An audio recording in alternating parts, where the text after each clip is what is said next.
God, how do we get talking about meth when I was Santa Claus? I think it goes hand in hand. I think it does go hand in hand. Nothing teaches you the spirit of Christmas more than seeing your favorite Disney character kicked into hell. I don't really care if you cry. You're gonna fucking die today, bitch. Well, and it's like, I can understand, like, trying to, like, reach around and, like, be, like, no, like, be...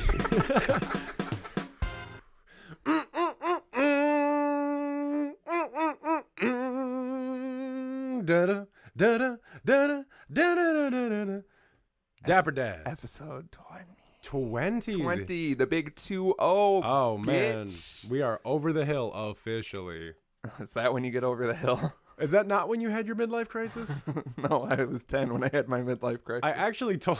Jesus. Yeah, I had a rough childhood. That explains this. I had a conversation with someone recently, actually, where I told them that they were like, I've had 3 midlife crises already. And I said, the key is to always just be a living crisis so that you can't differentiate them. So then that's just your, that's your state of being is a crisis. Yeah, because the term midlife crisis bothers me, because what if you die when you're 40 and you have like your midlife crisis at 35? That wasn't your midlife crisis. That was like you just got really lit tail end 5 years crisis. before you. Yeah, that's like fish tailing into the ditch crisis. Yeah, which is my favorite pastime.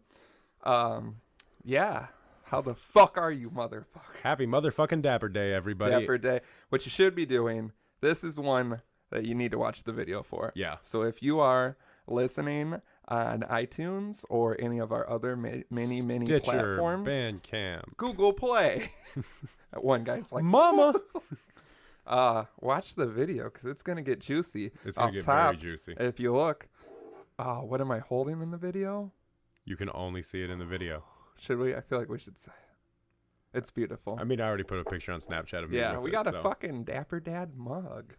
So look at the video.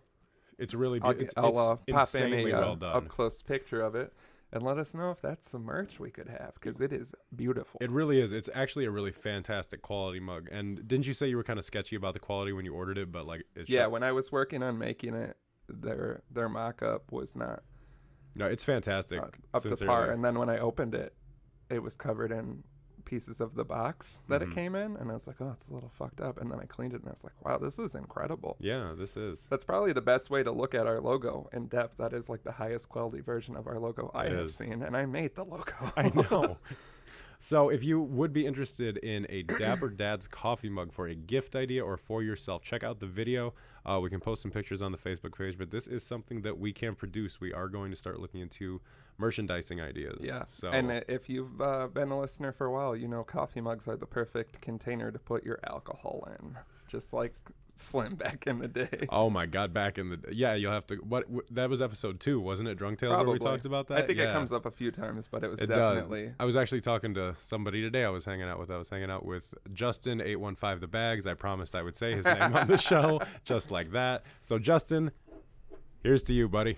Yeah, and we also have a fine bottle of the premium bubbly that we would like a sponsorship from. We'll make sure label out on this bitch. Yeah, because we would love a case of every flavor of this, but specifically the white grape sent to the door. It is the good old Welch's sparkling non-alcoholic white grape juice cocktail. Oh, good, we're whores. Oh yeah, I love this shit. Oh no, I ride or die for fam. this shit. And you know what? This episode's going to be extra good because I've been cutting sugar out of my diet and I haven't had any sugar in a while. And this shit is going to overload me. I am full of sugar and I'm going to fill it up more. Yeah, because you had... There you go. Look at that. First drink out of the official first ever Dapper Dad's mug. This video is already top notch. If you're listening on a different platform, what the fuck? Why don't you listen to what I say? How's that taste, you stupid bitch? God, that tastes like it's made out of Jesus Christ's tears while he was hanging on the cross. Oh, yeah. We're going to have to edit that. That is beautiful and full of the love of mankind. I've said it before. I get addicted to just beverages in general. Last year, it's always this around Christmas. I was drinking too much of this. I was putting it on Snapchat and people were snapping me back like, seems like you drink a lot of that. Like, how many were you doing a day? Because at one point I was doing 2 a day. I could. I was doing a couple a week, but for like at least a month straight. Yeah. It got to be a problem because it just tastes so fucking good. When I was a kid, my mom would get that for me and my sister so we could have like champagne on New Year's. Yeah, same. And that's probably where my addiction comes from. So thanks, Mom. But it's got that beautiful bite to it. It does have a nice bite to it, like it's an actual grape. Yeah, God, it's fucking good. good. Shout out Welch's, please, God. Please, God, just send a case to the house. I'll whore myself out for Welch's. I'll wear a Welch's hat on the show. I don't care. It's Welch's. There goes the sponsorship. As soon as we had it, we lost it. For some reason, I combined... Let me pronounce this correctly. Welch's and Smuckers in my head for some reason. Yes. Let's mix jelly up this juice cocktail. Yeah, let's shake some gelatin up in there and just drink the sludge out of it. I was putting vodka in this recently. Because I was like... In a coffee mug? Maybe. Or were you drinking half and then filling the bottle back up with vodka? That's too unpredictable. Oh, that's so much fun. I've done that with too many containers of other non-alcoholic beverages. But I was like, child me loves this. Adult me loves vodka. And it is great. But then I make strawberry vodka lemonades too. And I'm like, I think I'm Mom. Joe, Budden, pussy. I think I'm fucking it up because then I'm going to like stop liking this because I'm going to get too drunk. No.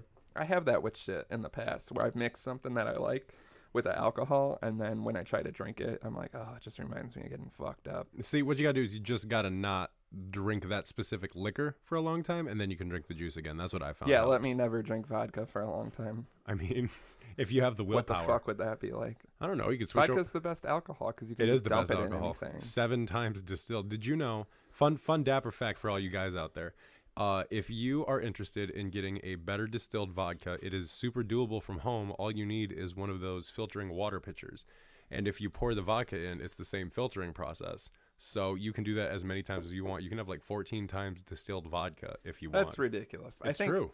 I think Skull vodka tastes just fine. I don't think any certain vodka, what you need to do is pour it in your asshole, kids. That's the quickest way. No, the tampons. You got to soak the tampons and put those up your ass.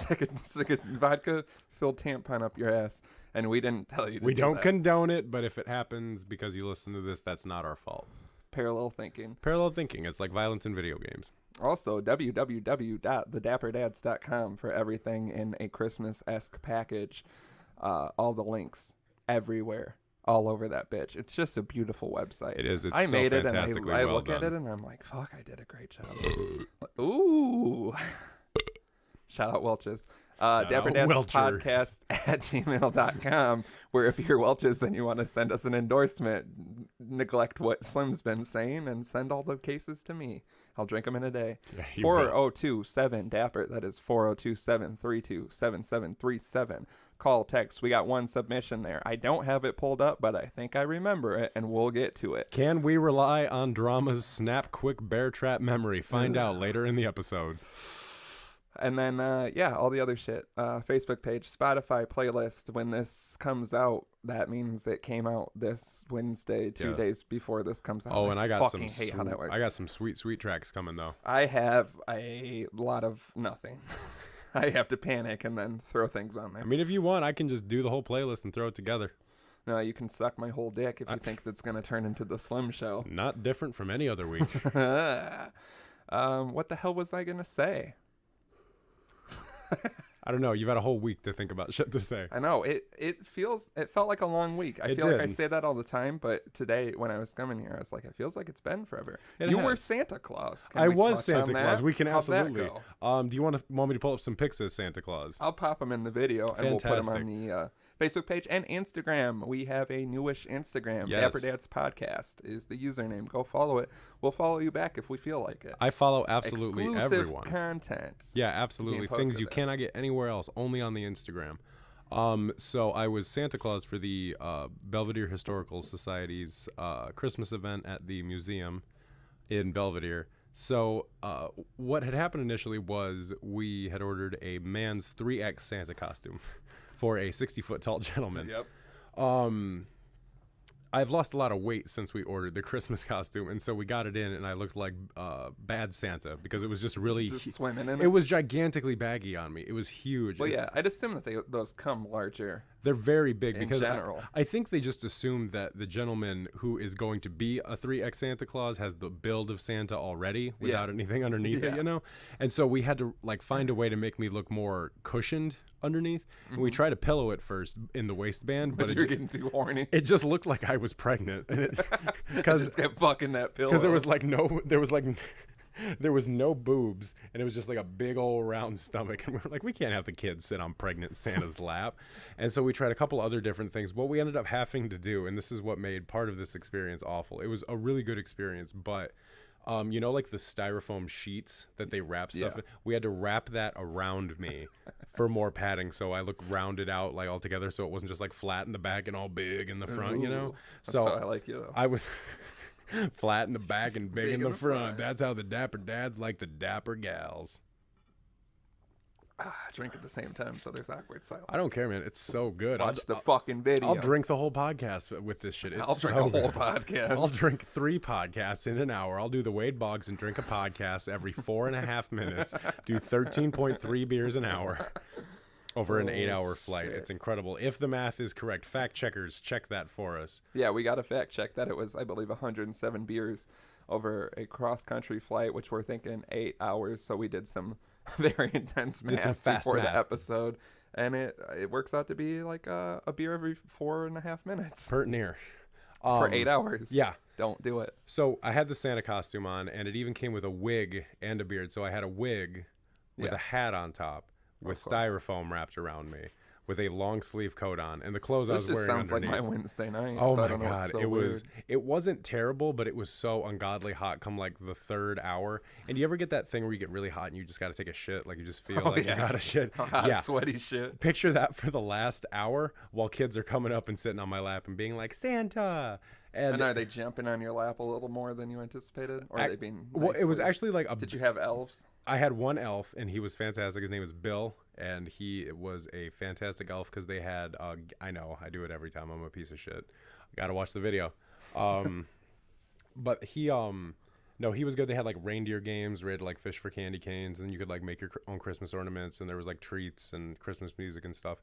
But I was on like a longer bench. So the kids didn't like have to sit on my lap. Most of them just like sat to the side of me. That's good. That's very PC. Oh, it was super PC, and it was good, you know. And it was kind of weird because it's like I'm so used to people dealing with me the way. You. Well, not hating me, but just like I'm kind of like I'm a lot to take in at once. I'm 6'7", piercings, tattoos, weird haircut. Dress kind of weird. Is this your dating profile? Yeah, pretty much. Find me on Tinder. No, do not find. You mean Grindr? No. I saw a weird statistic that said like 1 in 15 dudes on Grindr do crystal meth, and there's like a code for it. Ah, sick. Yeah, so weird. We can get meth on Grindr. On Grindr. Yeah, not here for the gay sex. It's just here for the meth code word. I mean, it's. I'm not even gonna say what it is because then people are gonna try to get meth. But say it and I'll bleep it out because I want to know.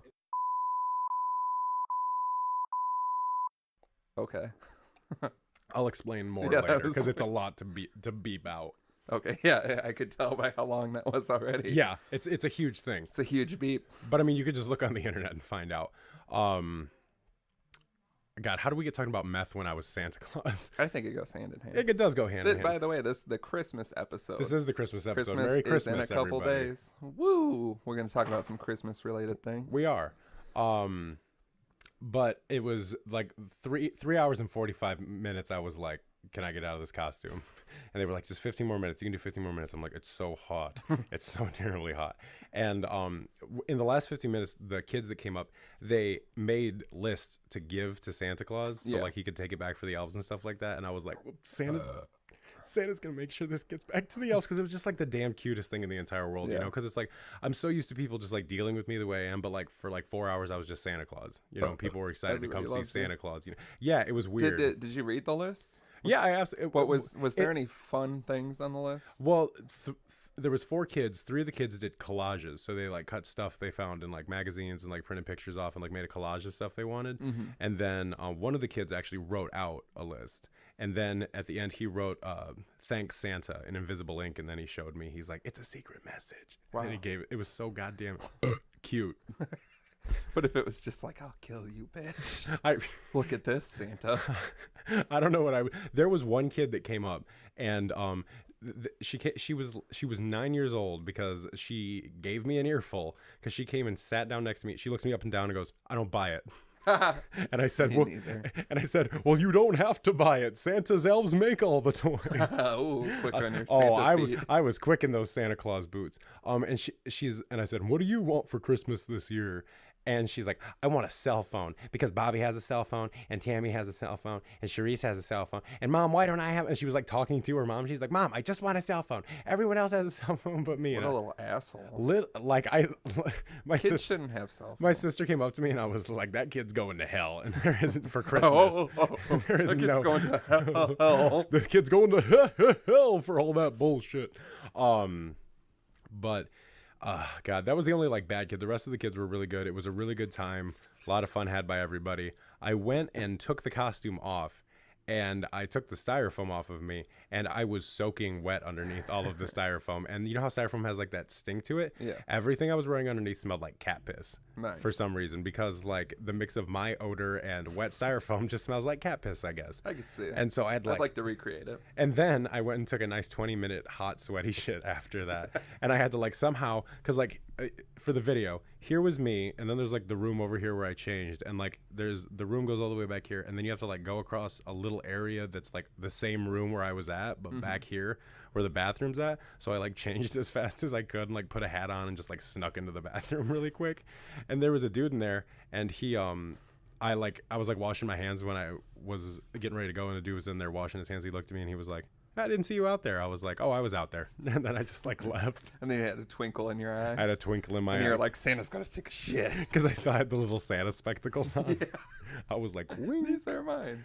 Yeah, I got some great photos from that day. Yeah, no, I was really wishing I was around to just pop in and sit on your stupid lap. It would have been really nice. I would have loved if the whole dad squad would have showed up and just done pictures of Santa. I want a bottle of Jameson. The dad squad was out, but we were not out in town.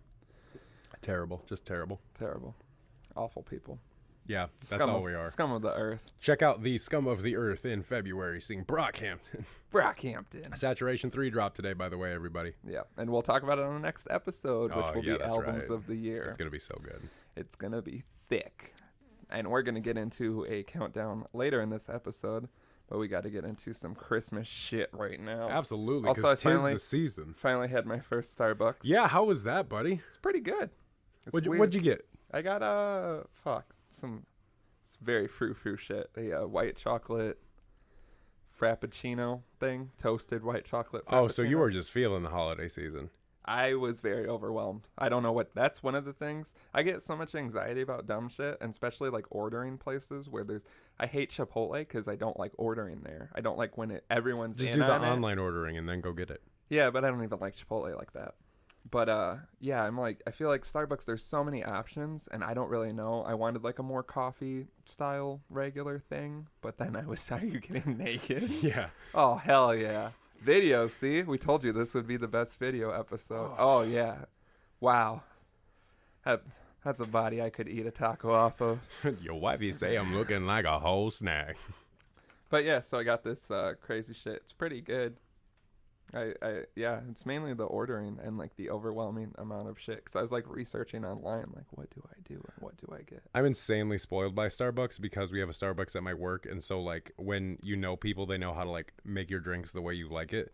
And so whenever I go to a different Starbucks, I don't like the drinks because it's just not made the same way. It's not made with the same love, you know? Yeah, see, that's the other thing. I was like, I don't know all the shit, like what do you want in it, and this type of milk and this type of that, and I'm just like, I don't fucking know, man. It's just coffee. It's just a coffee drink. What's so complicated about it? There's so much shit you can fuck with. Like, you want a couple shots of espresso? What kind of milk do you want? Do you want the few 3 shots of espresso, almond milk? Yeah, I don't know that. What kind of milk do you drink? I don't drink milk like that. Okay. All right. So I don't know. I've never encountered someone who didn't have an opinion about what type of milk they drink. I don't care. I think it's just too much shit. I guess 2%. Is that right? Am I right? I don't know if you're right. Everyone has their own opinion. I need you to tell me I'm right. Please, God, tell me I'm right. Oh, no. You know, not like this. I don't remember saying you could look me in the face this episode. I also went to Chik-Fil-A and cashed in that card that I got off of episode whatever. Go Beautiful. Listen to that one. I don't know what number it was. How delicious was it? This is where they get you. I like the deluxe spicy chicken. Mm-hmm. It's only the spicy chicken. I just felt so weird about using that card because I had to go in because I'm like, how do I finagle this through the drive-thru? Yeah, because that I have a card for a free sandwich, and then I'd also I'm gonna prove it when I get up there. So ring it out, even if I might be lying. Yeah. And yeah, I gave it to the lady, and for some reason I thought it was gonna be like a whole bus. Like, we got him. We know it was all fake. Do you know how I go insanely through- happy I would be if I was on the drive here and I got a phone call I'm saying, getting "Hey, arrested I for need you to some bust me out of Chick-Fil-A jail." But it's rough, but it's really nice. I like the picture. It's like a dungeon, but it's a very nice dungeon because Very they're like a nice. good, clean company. But I have to like fight Chick-fil-A style monsters and answer trivia questions. Like there's a giant anthropomorphic spicy deluxe chicken sandwich, and it's like, "What year was Chick-fil-A founded?" And it comes at me with like its sauce. And 1957. 1957, and I punch it and it just dissipates into gift cards, and I'm like, and I pick them up and I'm just like, this is you fight, you get rewarded. I'm gonna go find drama. There might be some more stuff down here. And I'm just having a great time. The next is like a bunch of ninjas, but they're like waffle fries, and they're like, what type of oil do they fry us in? And I'm like, peanut oil, and then they explode into a bunch of things of fries. I'm like, sweet, and then I'm carrying fries and gift cards. I'm like, this is a great adventure we're going on to save drama from Chick-fil-A police. Jesus. That was Punch me, the and that was me getting tackled by the last boss, which is a giant chicken the size of a horse. one horse-sized chicken or 50 chicken-sized horses. Well, in this instance, and that's what it asks. It goes, it asks you which one you want, and you're like, And here's the thing: if you fight the 50 chicken-sized horses, yes, you punch them and they turn into Chick-fil-A deluxe spicy sandwiches that I you can could eat take all with of you. them. So you get the gift cards, you get the fries, you get the spicy chicken sandwiches. But if you just fight the big one, you punch him, and then he turns into the ghost of the founder of Chick-fil-A, who then presents you with the perfect spicy chicken sandwich. So would you rather have the 50 regular ones or the one perfect, the most like the perfect lettuce, I think the crispiest lettuce, the fresh big bun, the most perfect piece Stop, of chicken? I'm getting hard. I know. I think I want the perfect one. You just want the perfect because one, so you're gonna fight the. How often are you gonna get the perfect So you're gonna one? fight the big chicken, and you're gonna I get the always perfect fight sandwich. the big chicken. And- But the best part about this is a drug-induced coma that you're in, and I'm just stuck in the children's play place. Like, they sent me to jail, and you're just like, you're punching customers. And I want the big perfect chicken, bitch. I'm in the back just grabbing fries. I'm like, see, you And- punch them and they turn into fries. And the workers are too nice to stop you. They're like, it's against our policy to be mean or Have a frown. good day. God loves you. My pleasure. Have a wonderful day. We're closed on Sunday. So yeah, I got that fucking mediocre sandwich, but it was free. So yeah, I got to save you from Chick-fil-A I got jail. the long con, you fucking Chick-fil-A pieces of shit. Make a fine chicken sandwich. Make a damn fine chicken sandwich. Please sponsor us. Yeah, we'll take it. We'll take all your riffraff for some free product. Talking about Christmas, favorite Christmas movie, because I went on a binge and I watched a couple. I have a favorite one, but there's a lot of good ones out there, and I was curious. My number one go-to is a tie between Christmas Vacation Okay. and Grandma Got Run Over by a Reindeer, because Yes. it is a classic. It is ridiculous. And and that's how I know the type of person I'm going to get along with is if they're aware of Grandma Got Run Over by a Reindeer. If you are not, you need to stop watching this, stop listening to this, pause it, go watch a Grandma Got Run Over by a Reindeer, and then come back. Because when did that come out? Like, it's 80s. a newer... No, it is not newer. Okay, we're going to fact like check. 2000. Bullshit, that came out in 2000. It's very new. Then why is the 'Cause animation style so old? Because they didn't have a budget. Well, I mean, I get that, but like even ones that don't have budgets today don't have that same animation style. I don't know. I remember it coming out because it's one of the like newer ones that people still. It is not a lump newer into one. there. I swear to God. 2000 on the WB. Suck my fucking dick. It's not, like I said, it's not different from any other episode. I threw 2000 out of my ass, and look at that. Man, let's just appreciate the DVD cover here of Grandma Got Run Over by a Reindeer. We can splice this into the video. It is. We got it's exactly what you're gonna get. What I like is that the fore hoof angle implies that the camera is right underneath the reindeer's ball sack. Like he's got the camera. He's got a GoPro strapped to his POV. asshole. POV. Grandma gets slammed by a reindeer. Dickhead GoPro, so I could watch this back in slow mo. It's about Grandma got ran over by a reindeer. Do you remember how creepy the fucking what is it? The cousin that's trying to take The over. redheaded one? Yeah. She's like a weird vixen version of Jessica Rabbit. Yeah, Like an and evil she's like version.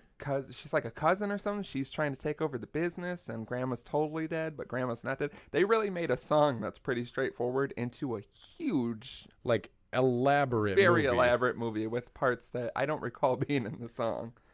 And I feel like there's... And what I still love is that it's this huge, elaborate, almost serious movie at sometimes, and then it's bookended with Grandma got run over such by a a reindeer. It's Oh God, I didn't watch it this year yet, but I'm gonna now because Christmas Eve. That maybe I'll throw it on at the Christmas party. I was gonna say Trap you should music put with trap Grandma music got run over by a reindeer. God, I like yes. My personal favorite is The Year Without a Santa Claus. Oh, absolutely. Because Heat Miser and Snow Miser. Whatever like, I me, touch, yeah, it melts in my clutch. He's too much. I'm too much. Oh, it's so good. Give me a harder banger out of any. Oh man, Christmas do you think movie. we could take a beat that and make a real good beat out of it? Oh, Throw some I've been 808s working on it over for years. Just the perfect Christmas trap song. Make East Atlanta Santa look like a fool. Oh God, it's such a great song, and it's such a That movie. That movie is ridiculous. I did rewatch that one. It's my favorite one. I watch it every year. The whole thing is fucking insane. Mm-hmm. I can't even get into it. Go watch Year Without a Santa Claus. It's the best. I also watched the Mickey Mouse Christmas Carol that we touched on before. Oh, excellent. Because I needed to remember that very creepy big devil dog when he like shows that's your tombstone, and then he kicks him down into there, and it's like hell and flames, and I'm like, that's a lot for children. Nothing teaches you the spirit of Christmas more than seeing your favorite Disney character kicked into hell. Yeah. Also, did not remember Scrooge McDuck having like an English accent. It's very weird. Yeah. I feel like it like comes and goes throughout the movie. Yeah, isn't it like a Scottish accent? Because he's Yeah, Scrooge it's something- McDuck. Yeah, it's something weird, and I was like, I don't recall this, and it feels like there's times in the movie it's- where it's not happening. Because and it's then like he's Mick oh, Duck, yeah. so it implies he's like Scottish. Yeah, but he's just an asshole. Well, yeah, he's got a then one swimming time pool he- full of money. Name one guy with a swimming pool full of But money that's that not isn't in an that asshole. movie. It's not in that movie. But he You're still mixing has up your it. McDucks. But You're it's mixing up your McDucks. it's still the same. It's You the don't same know McDuck. that. Scrooge McDuck. There could be several. Scrooge McDuck is just the Uncle McDuck that has the big pool full of money. I can't confirm this. I don't want to. You can confirm. Fine, somebody fact check this bullshit, but it's the same McDuck. The same McDuck. McDuck it. He also, I love when they're like, the one ghost shows him Mickey Mouse's family at the grave because Tiny Tim's dead, and he's just like, "What happened to that boy?" This is so dark. It is abnormally dark for like I get it's the Christmas Carol, Like a which has some Disney dark Christmas points. movie. It's very dark. That fucking big dog stuck with me when he kicks him into hell. It was a lot to deal with, and I'm still going through it today. Also, Frosty 2, Frosty Returns, voiced by John Goodman. Impeccable. Better than the original Frosty. Because how much it's money? John Goodman. This is like Roseanne era John Goodman. Yeah, so like how much money? He was probably like one of the most popping people. I feel like that was like they had another go-to, and then John Goodman was number 2. Like if we can't get this person, We're let's gonna get get John Goodman. He has a fucking song in it. I love the snow, and then that old man who's voiced by someone popular too is like, I hate the snow. And then you watch it, and the kids are all like, I hate the snow. I wish it only snowed one day a year for our Christmas festival. And as a kid, I was always like, these kids are stupid. And as an adult, I'm like, I fuck with these kids. Yeah, I wish now it I'm snowed, like, these kids got it wish right. it snowed on Christmas Eve and Christmas, and then I'm cool without it. Like I Yeah. like it to be real scenic for the holiday. Yeah. But otherwise, it can eat my ass because I don't need all that snow. Well, because after Christmas, all the joy and cheer is gone. It's just everything's dead and cold. Isn't and it like, weird that that's how we start every year? Just dead and cold. Dead and cold, and it gets dark super early. You ever like go out to like parks and stuff when it's like that too? When like Yeah. go out to like Rock Cut when it's like all dead and shit And out there. it's like the Everything's- world doesn't exist. It's everything's so quiet. Yeah, it's so it's quiet quiet because and everything's dead weird. and you're just like standing out there and you're like, huh, yeah. I could kill myself right now and it'd probably be a couple hours before somebody found me. It'd probably be days. Find my I hope. cold body in the forest. Just finally smiling for once.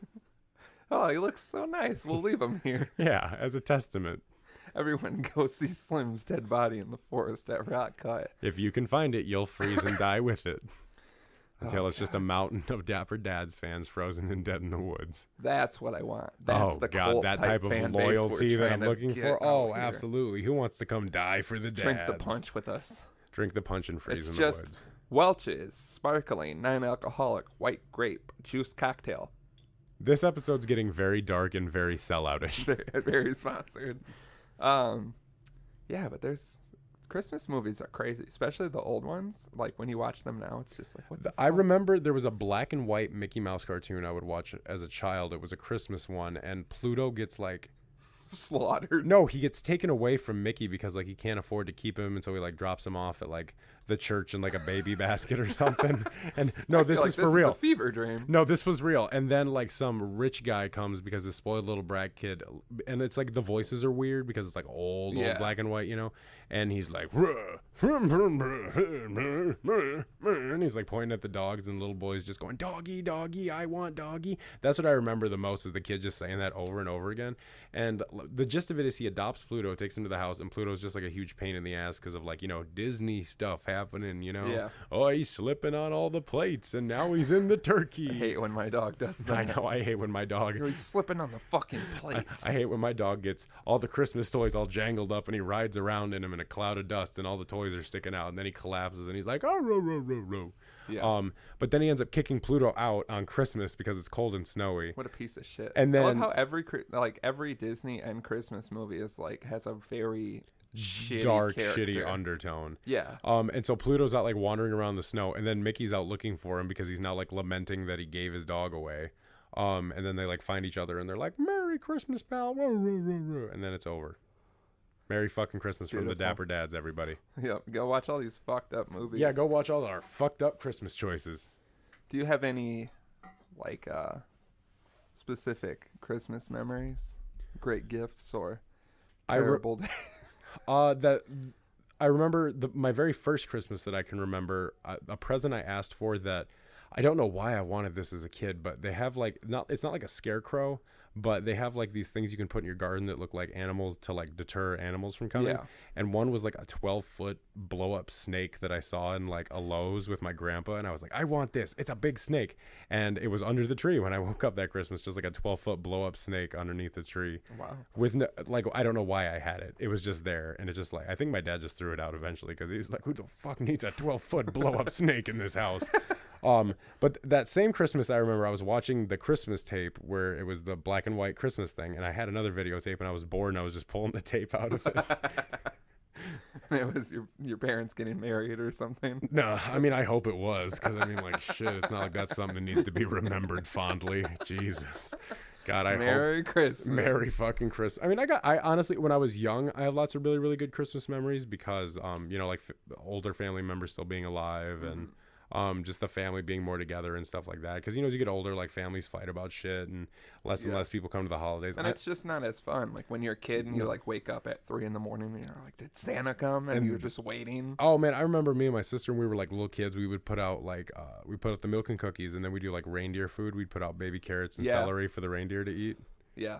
My parents were like, the one good thing that they really did strongly was Christmases. We always had like really nice Christmases. And they were like, the kind of stupid people, but they were really good at Christmas because all the gifts from Santa would be in my dad's handwriting, and then all the gifts from my parents would be in my mom's handwriting. And they had like specific Christmas paper. So Santa had this Christmas wrapping paper, and then we had this wrapping paper. And yeah, it would be like some of the milk was drank and some of the fucking there's bites out of the cookies were gone, and then like the reindeer food was like missing, and there was like little tracks, and they like really did it big. And then the rest of the year, they were just bummers. But yeah, Christmases, I fucking loved them as kids. Then you get older, and if you don't have kids, it's kind of just like, yeah, look at my Amazon wish list, and I kind of know what everyone's going to get for me. And it's still nice to be around people. Like, every year I go to my grandma's, and I always love it because one of the traditions is she gets Little Caesars.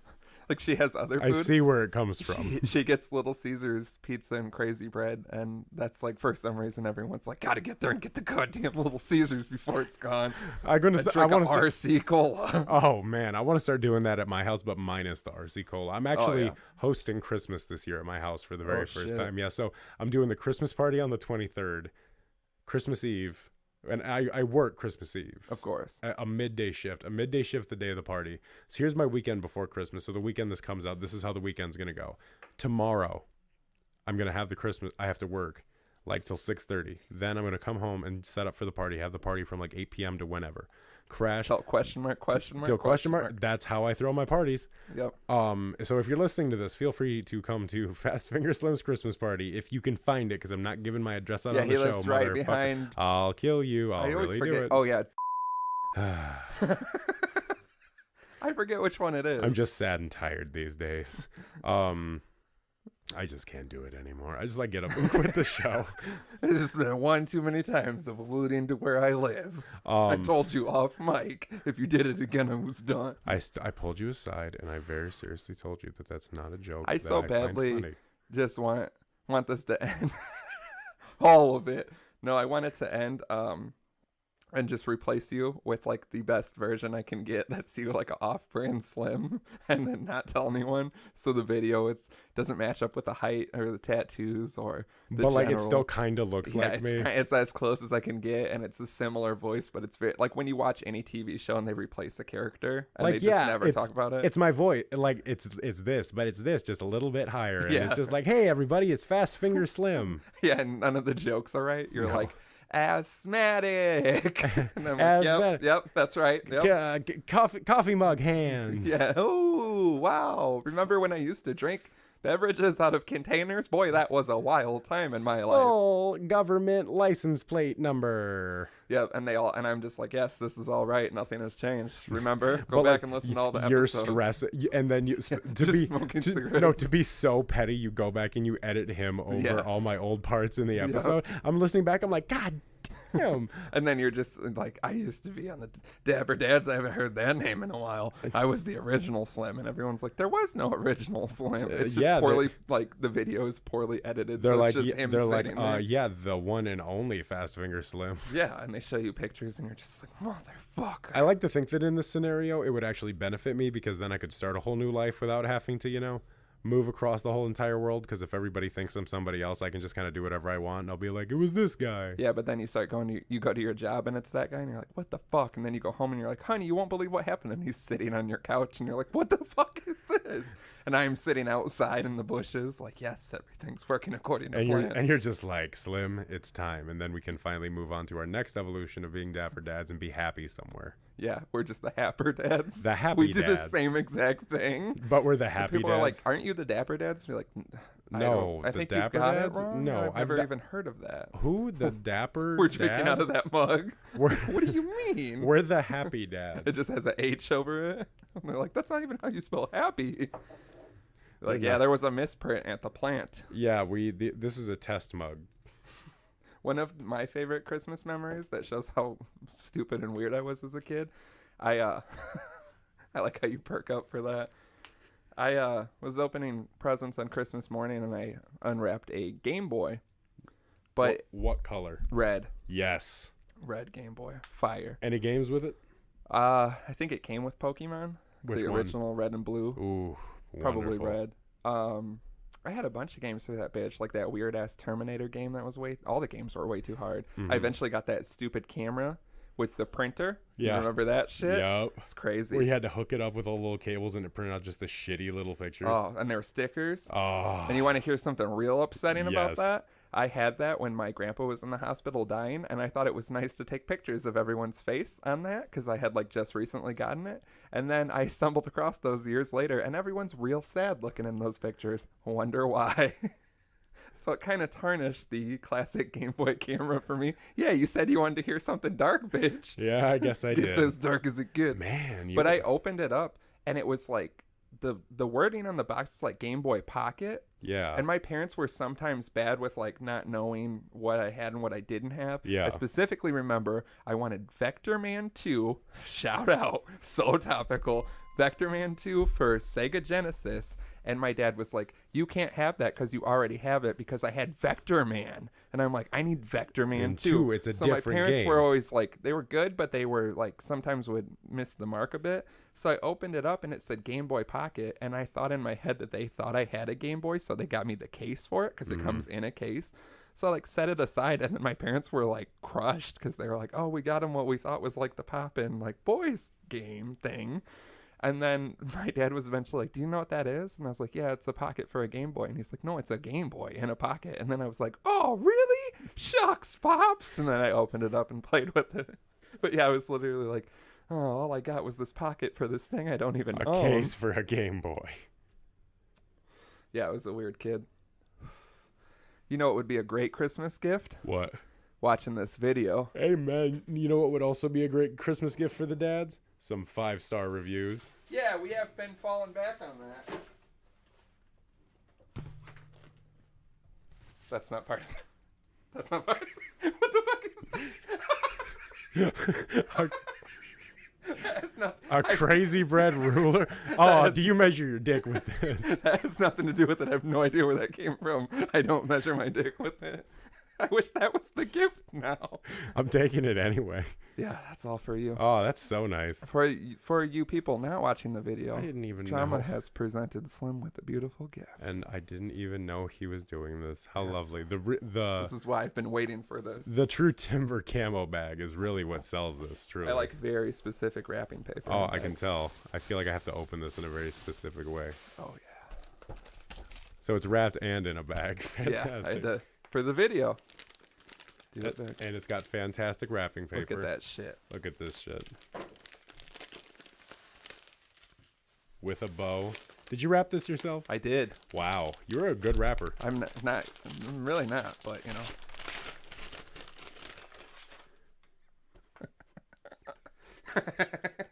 I know what it I wish it was a dildo now. It would have been way better.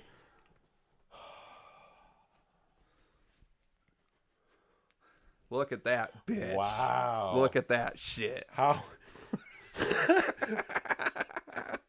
We're moving up in the world, folks. Wow. Do you have one too, or is this the only one No, in it's the world? the only one in existence. The only Wow. t-shirt in existence. This is incredible. Look Slim at has just unwrapped a very rare, one-of-a-kind Dapper Dad's t-shirt. that. Wow.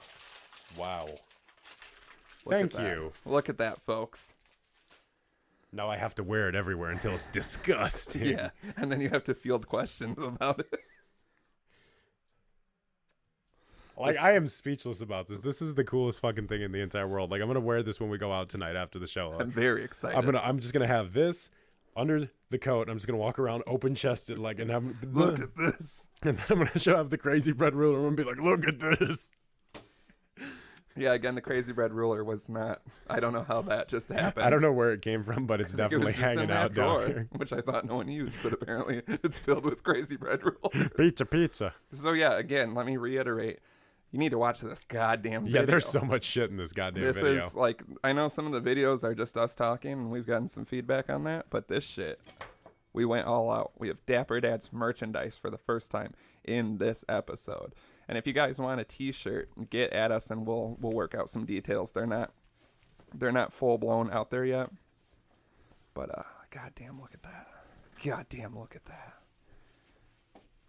That's a nice color. And he's flexing.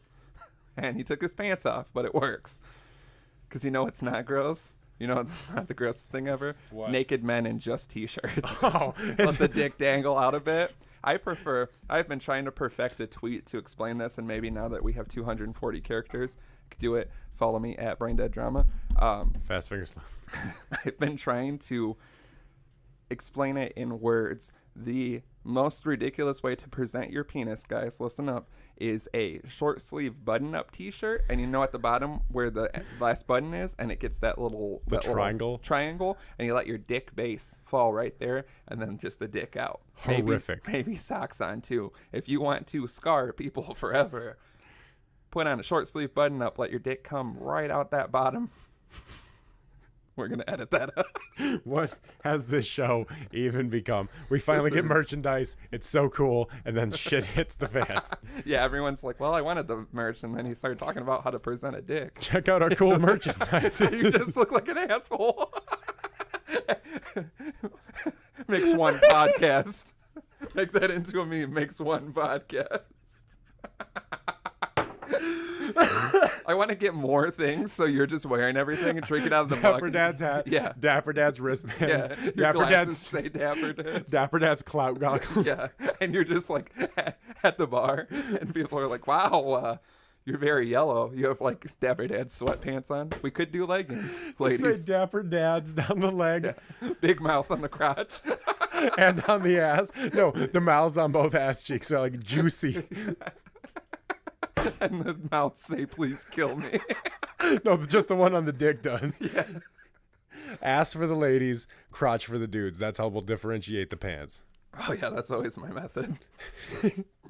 So yeah, we like I said, if you really want to be a shell of a person for us. I'm gonna walk around the mall later with the mug, just like, hey, everybody. Yeah, there's a weird guy looking like a Simpsons character. We got a 10-14 Dapper Dad alert. Just a drone with like guns on it coming to get us. It's yellow. It's got all the Dapper Dads. I'm like, that's unlicensed. I knew we fucked up selling out to that drone company as we're running away. So yeah, if you want a T-shirt, message us. dapperdadspodcast@gmail.com. So can we say we're officially taking custom orders for T-shirts? Yeah, the thing, I'll get it out right now. The shirts aren't the quality that I would like to. It's like a Fruit of the Loom style T-shirt. The shirt isn't bad. There's different shirt options. The printing is direct to garment printing. It's not screen printed because, like obviously screen printing takes a lot, and we'd have to have like a huge order, in order to fulfill that. But yeah, if you want some lower quality T-shirts, they're still good. Lower quality T-shirt or a higher quality mug. Yeah, the mug is incredible. But the quality of the print itself is really, really good. Yeah, like it's really and detailed. It allows us to do more, so we could even make more ridiculous. I mean, if you ones. know me in person, I'm going to be wearing used- this around. You can check it out. I'm going to be advertising the fuck out of this. I've used this to make a shirt with my shirt with my face on it, full as big as they would let me make it. I'm going to wear this on Christmas. Have the whole family over, just like, hey. But yeah, if you're interested, I do want to put it out there. I don't know how long it lasts because that printing isn't as good as screen printing. So I want it to be, I want everyone to know what they're getting. So I won't wash it. Yeah, I already washed it because that's the other thing is they smell bad when you get them. And I didn't want to have to smell it the whole podcast. Smells like new T-shirt. Or apparently walk around with you smelling like shit. Yeah, the ink they use Thanks a lot. Smells weird. And I don't want to be walking around with you smelling like shit. Hey, I'm looking out for the best. Yeah, you truly are, I guess. But yeah, if you're interested in that, and we can. Are you measuring your dick? No, I'm just trying to keep it to sit here like my dick. But yeah, message us, and I'll give you some more details on the shirt if you're interested. And like I said, this will allow us to do. We could literally do one-offs of like really ridiculous shit. Yeah. So it's more fun in that sense. And then down the road, if this continues and we don't all die soon, then we'll make some screen printed quality T-shirts. But it's still quality. I'm just very, very, you know how I am with You're T-shirts. very picky I'm like with your crazy T-shirts, about T-shirts. So if anyone's weird like me, I want you to know up front. If you just wear T-shirts like a normal person, you probably wouldn't know the difference. And yeah, also for the one submission we got off the top of the head, it was sent to the phone number. It was a text. It said, now that net neutrality is dead, are we going to, I believe, take over the internet V for Vendetta style? I mean, I'm not about that dumb shit. So, like, I'm not about to put on no dumbass VMAs. I'm not about that much effort. Net neutrality isn't dead if you look into it. I mean, if you're really trying to be about this, we'll just mail you cassettes of the episode every week. Yeah, we already said we'll still get into it. There still is a hope for net neutrality. Because here's the thing, the FCC voted against it, but it still has to go through Congress. And then the states themselves are suing Congress to keep it, and Illinois is one of them. So we're going to be fine. Yeah, so there's still hope. It is a crazy, fucked up world. We will get this to you regardless. Also, when I got that submission, I'm like, hackers, right? Can't hackers just do something? Yeah, there's something that can be done about like, this. Anonymous and other hackers, like, do something, right? Yeah, I mean, like, if they're already hacking the FBI and NASA, I'm not the one like to do this. No, what do you want me? What do you want me to do about this? I'm a dad with a podcast. Yeah, I can't and a lot of merch. And a lot of merch. I'm a whore. I'm a whore. So you just gotta watch this video. This video is popping this time. I'm gonna have to do like a video review for this instead of just an audio review. A video review of the video version of the podcast. Let's get so meta. But yeah, net neutrality is it's a wild, crazy world. Hackers get at us. So I've watched enough Mr. Robot to believe that it's possible. Yeah, that's all I could think. It's like someone can do something crazy. Rami Malek, please save us from net neutrality. You got an interesting face, so get to it. I like your haircut. Do we want to get into the bread and butter of this bitch? Yeah, I think it's about time. Songs of the year. Yeah, so if you have fucked with us in any way, shape, or form before this episode, either of us, if you fucked, keep it to your goddamn self. Yeah, we don't need this type of stuff out on the air. We've never done anything bad to women, but at the same time, it's like, that's bedroom talk. Keep it to yourself. Yeah. I don't need more reviews. Yeah, right. I don't need more reviews of my performance already. Yeah, listen. I mean, like the 5-star reviews on iTunes are great for the show, but nobody's leaving me 5-star reviews on iTunes. If you know what I'm saying. Oh yeah. Exactly. Lord. They're leaving. They're leaving 1, and they're saying I would leave 0 if I could. Oh my God, that's such a source. Oh, isn't that awful? It's such an obnoxious review. Like, you can't do it. So You shut can't the do fuck it. up. So if you fucked with us before, you understand that the Dapper Dads are very about their music. We're very particular, and we love music in all ways, shapes, and forms. So together today, we have brought to you what's going to be about 50 songs between the two of us. Who fucking knows? We're just going to honestly. start We're firing gonna- songs yeah. off about what we liked for the year, what we specifically liked. Some of them we'll get into a lot more than others. Some of them, there's a bunch I want to mention, like we've already discussed this, Yeah. but it's not necessarily like our favorite songs, but like undeniable songs that have been around this Right. year. And of course, on one of the Songs of the Summer episode, like 8 or something, Summer Slapper, it's episode 6, I believe. We talked about Songs of the Summer, so we've already dove into a couple of these, so go back and listen to that if you Yeah. like this. Yeah, this episode will be Songs of the Year. The next episode will be Albums of the Year. It'll be our last episode for the year, and that one's probably going to be more like concentrated and Yeah. really getting into. We each have Just 10 albums. Yeah.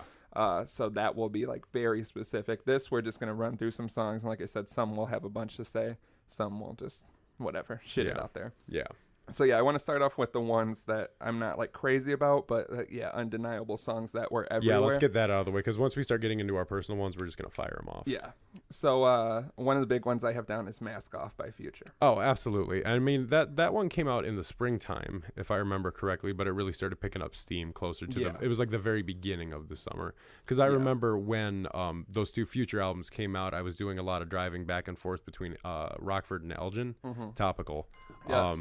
And it was just beautiful driving, because it was like that like nice early summer where it's like 60, 70 degrees outside and it's cool, everything smells like rain and freshness, and I just put that Future album on and I just drove the whole time, and it was so very good. And I remember when I heard Mask Off, I was like, I was picking out like the bangers from the album, what I liked, what I didn't like. Yeah. And there was a lot of slappers on that first one, because that was more of like a trap album. POA. Yeah.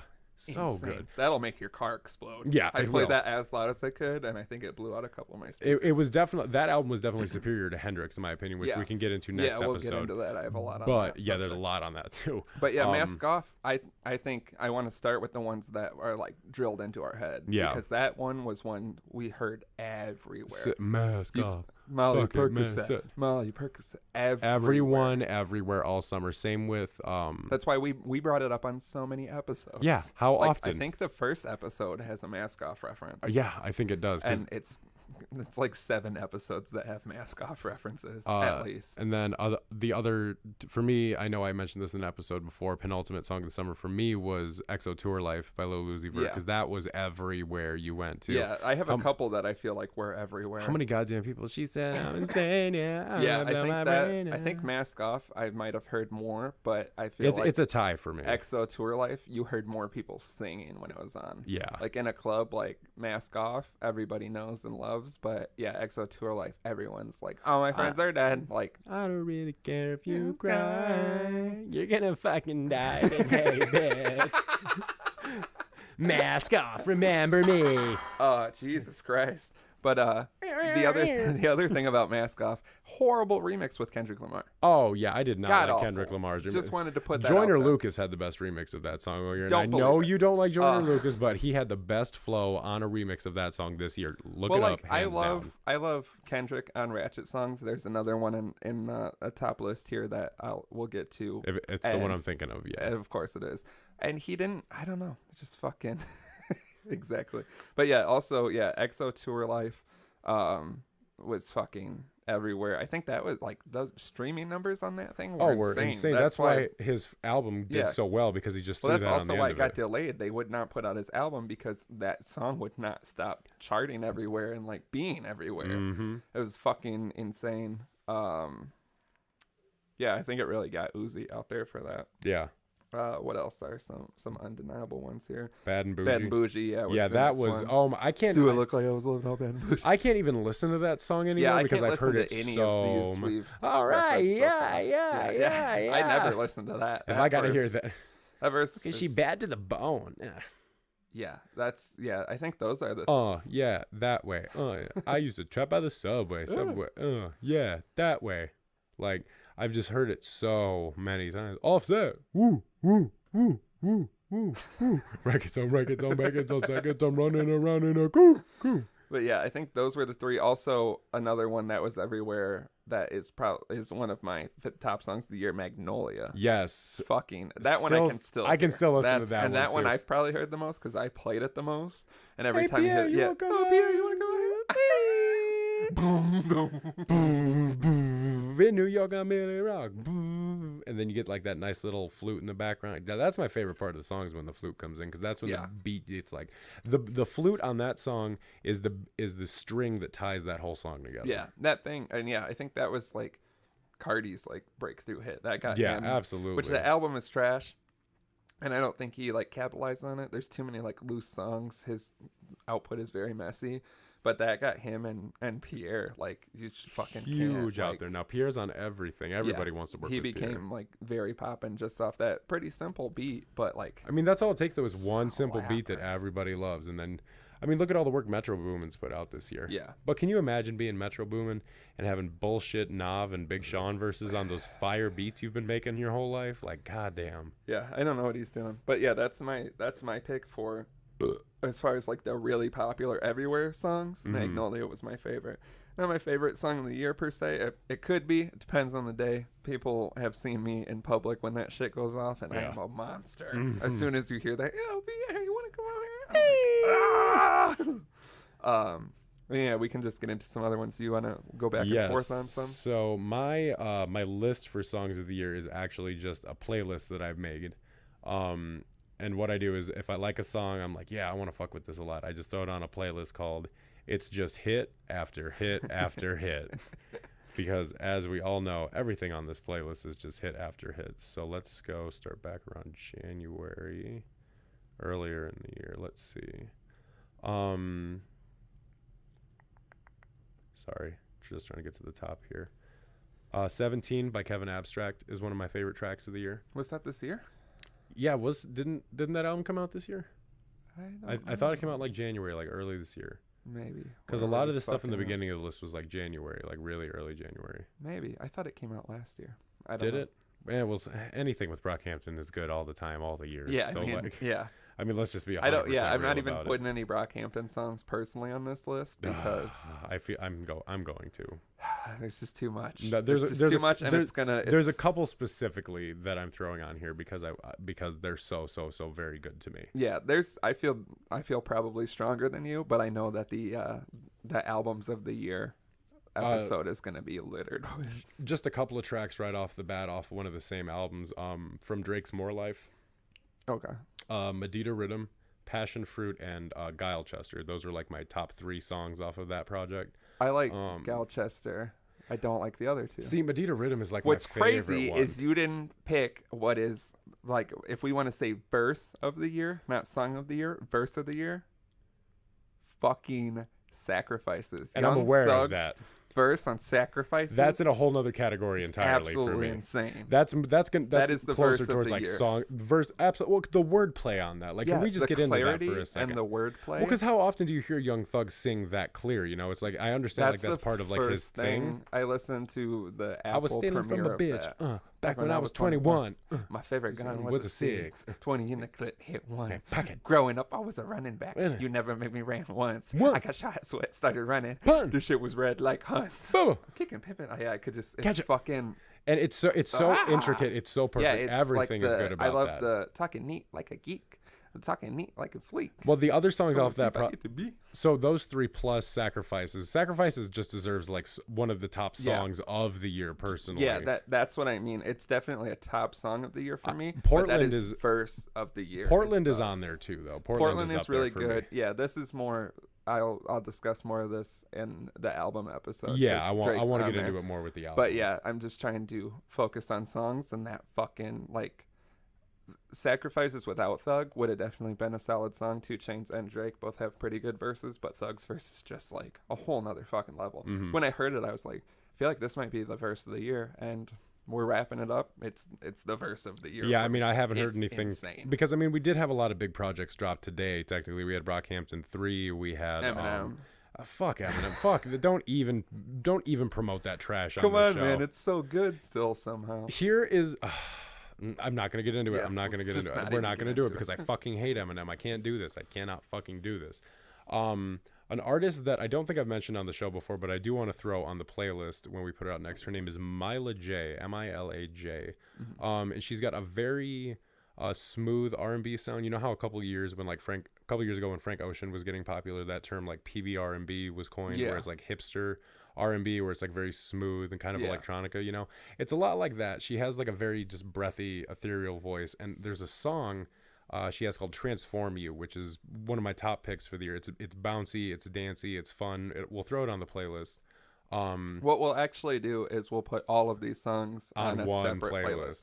So the Spotify playlist for like what we normally do came out on Wednesday. As this episode airs, that'll just be our regular shit. And then today we'll also drop a Spotify Of our songs of the all year. these ones we're talking about. What we can, because I've got a couple that fucking aren't on Spotify, I of know, course. it sucks. But yeah, what we can put on there, we'll make you a big playlist so you can hear all these in case there are some you don't know. One of the things that's so good for this song about me is I am 100% convinced that Travis Scott produced the song because it's his production style, and then you actually hear like the woo and the yeah in the background, but he's but he doesn't do the straight up. It's That's just the only all thing the they don't do. Well, it's just like the woo and then the yeah, and it's definitely Travis Scott, but he's not listed as like a producer. He's not credited for anything, but like it drives me insane because I listen to that song and I pick it apart and I'm like, well.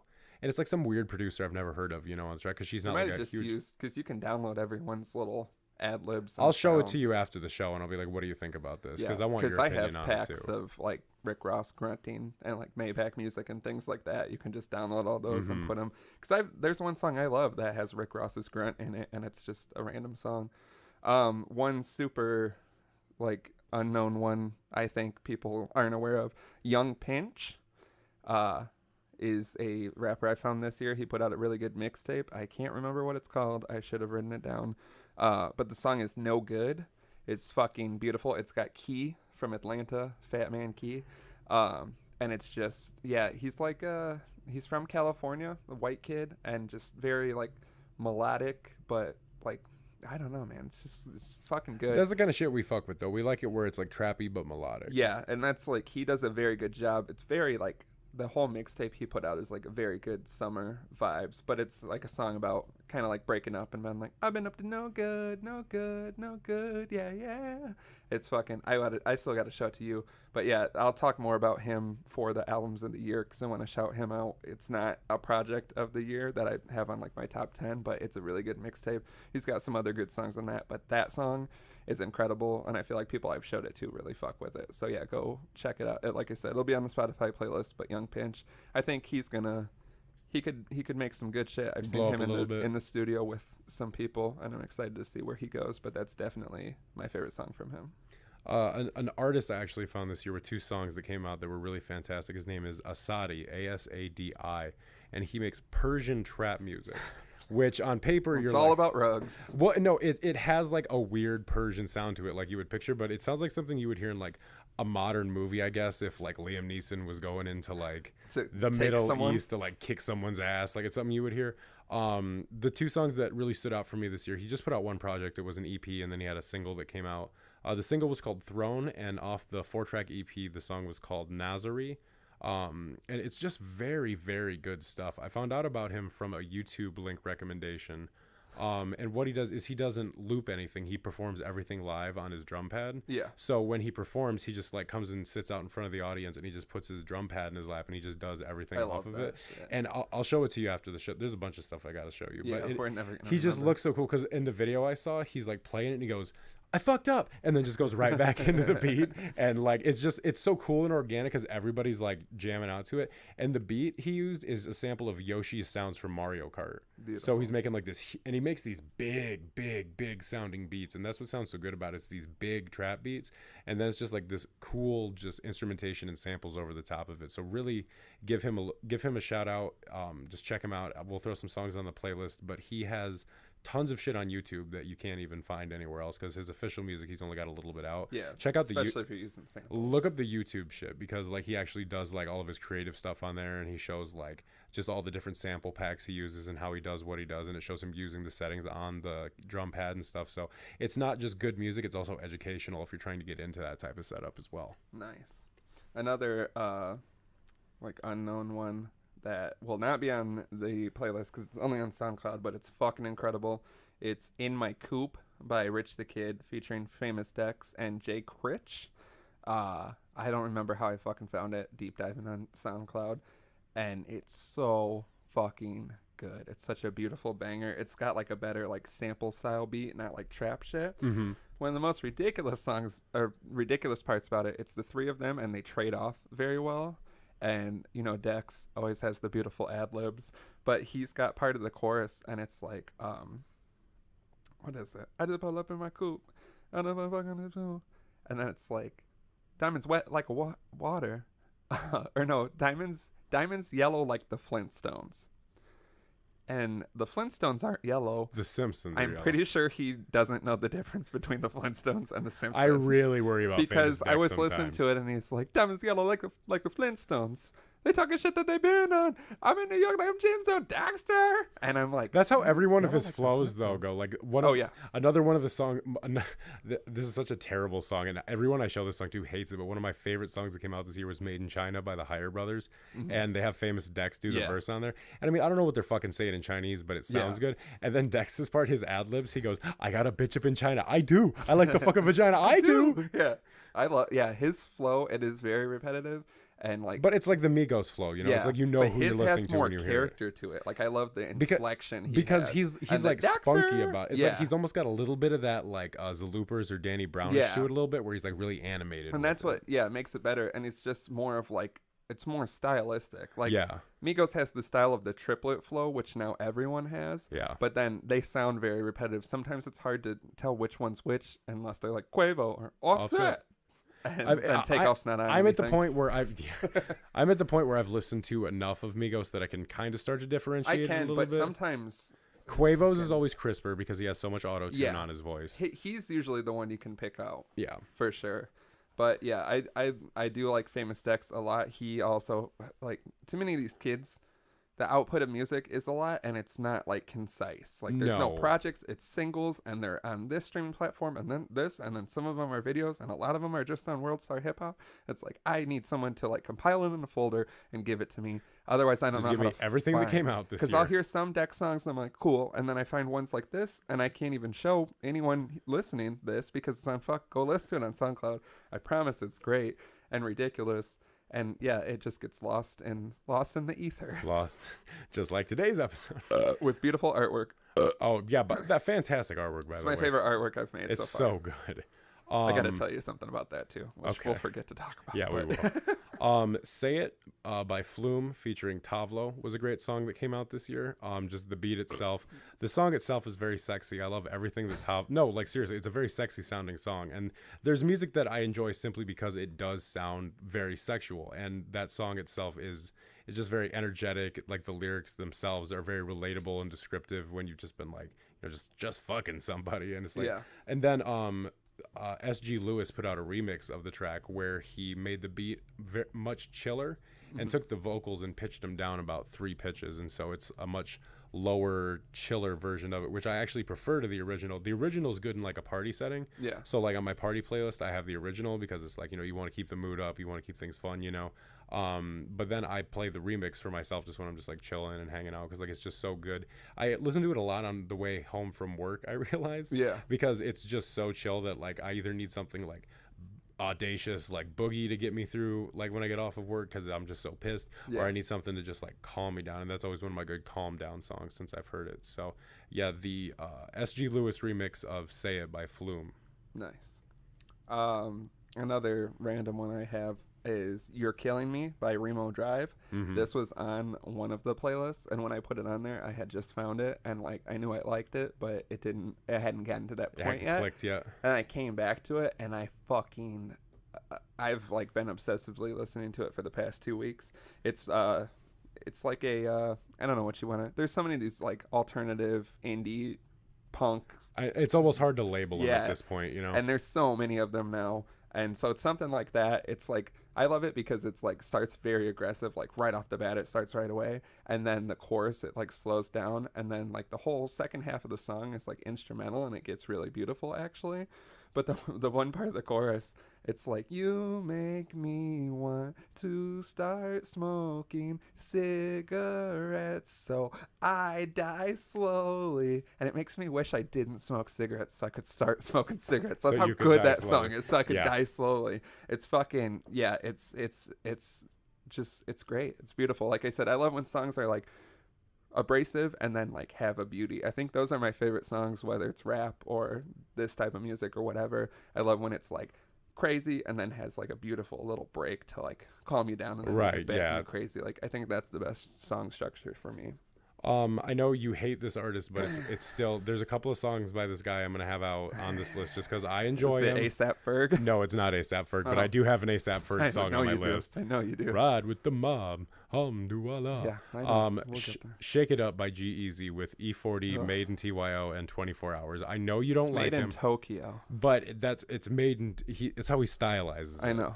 But the song itself, the beat is good. It's a really good, just kind of like, it's a slow banger. E40, I'm always on the fence about E40. I can't deal with it. See, I'm on the fence because sometimes I can and sometimes I can't. Like I can deal too with much all like the time. okay, I liked the Law song he was on last year with Yo Gotti. Like I like his verse on that. I do not like his verse on I Don't Fuck With You. Like he sounds too much like a big old belly bubble bass. Like E40 E40 isn't even fat. What that verse even is because it just is so. It's too. There's too many words in there. I got a million deals on my mind. Executive deals online. My favorite part. I was trying to think of my favorite line. May the bitch stand outside forever like the Statue of Liberty. Why are you always coming around with bad news? Oh, bro, I do an impeccable E40. Listen to our new podcast, the E40 podcast. Yeah, he constantly is too much. That Schoolboy. I don't like a lot of people that ain't gotta like me. That song he's on Schoolboy's album from last year. Yeah. Dope. Is it Dope Dealer? Yeah, it is. Yeah. What drives me crazy about E40 is he's B-word fat, but he isn't fat. He's just like a big guy like me. Yeah. But like but it's like, you know what B-word fat is, right? No. Okay, B-word fat is where it's like you've got so much fat accumulated around your neck and jaw. Yeah. Where like I bought the bracelet for Bethany at Bergner's and then I went to the Build Your Own Burger bar. That's an old Patton Oswalt joke. We're gonna get sued for this. Perfect. But no, that's what B-word fat is. And he sounds like he's B-word fat because the way he talks. Well, his but like, accent is just insane. Where is he from? He's from the Bay, isn't he? Is he? I think so, which is not how people from the Bay sound. That is not how It's like anyone he's from anywhere the Bay sounds. in the South, and they fucked and made E40. I don't like too many people that ain't gotta like me. All right, we need to stop with this. But damn. Let's see what else. Shake It Up, here. G-Eazy. Oh, One of my very favorite songs, also someone I don't think people are up on, and really this is the only song by him that I think is super good. It's Dirty Taurus by Ant Beal. Haven't heard it. It's so good. It's also a very fun, good summer one.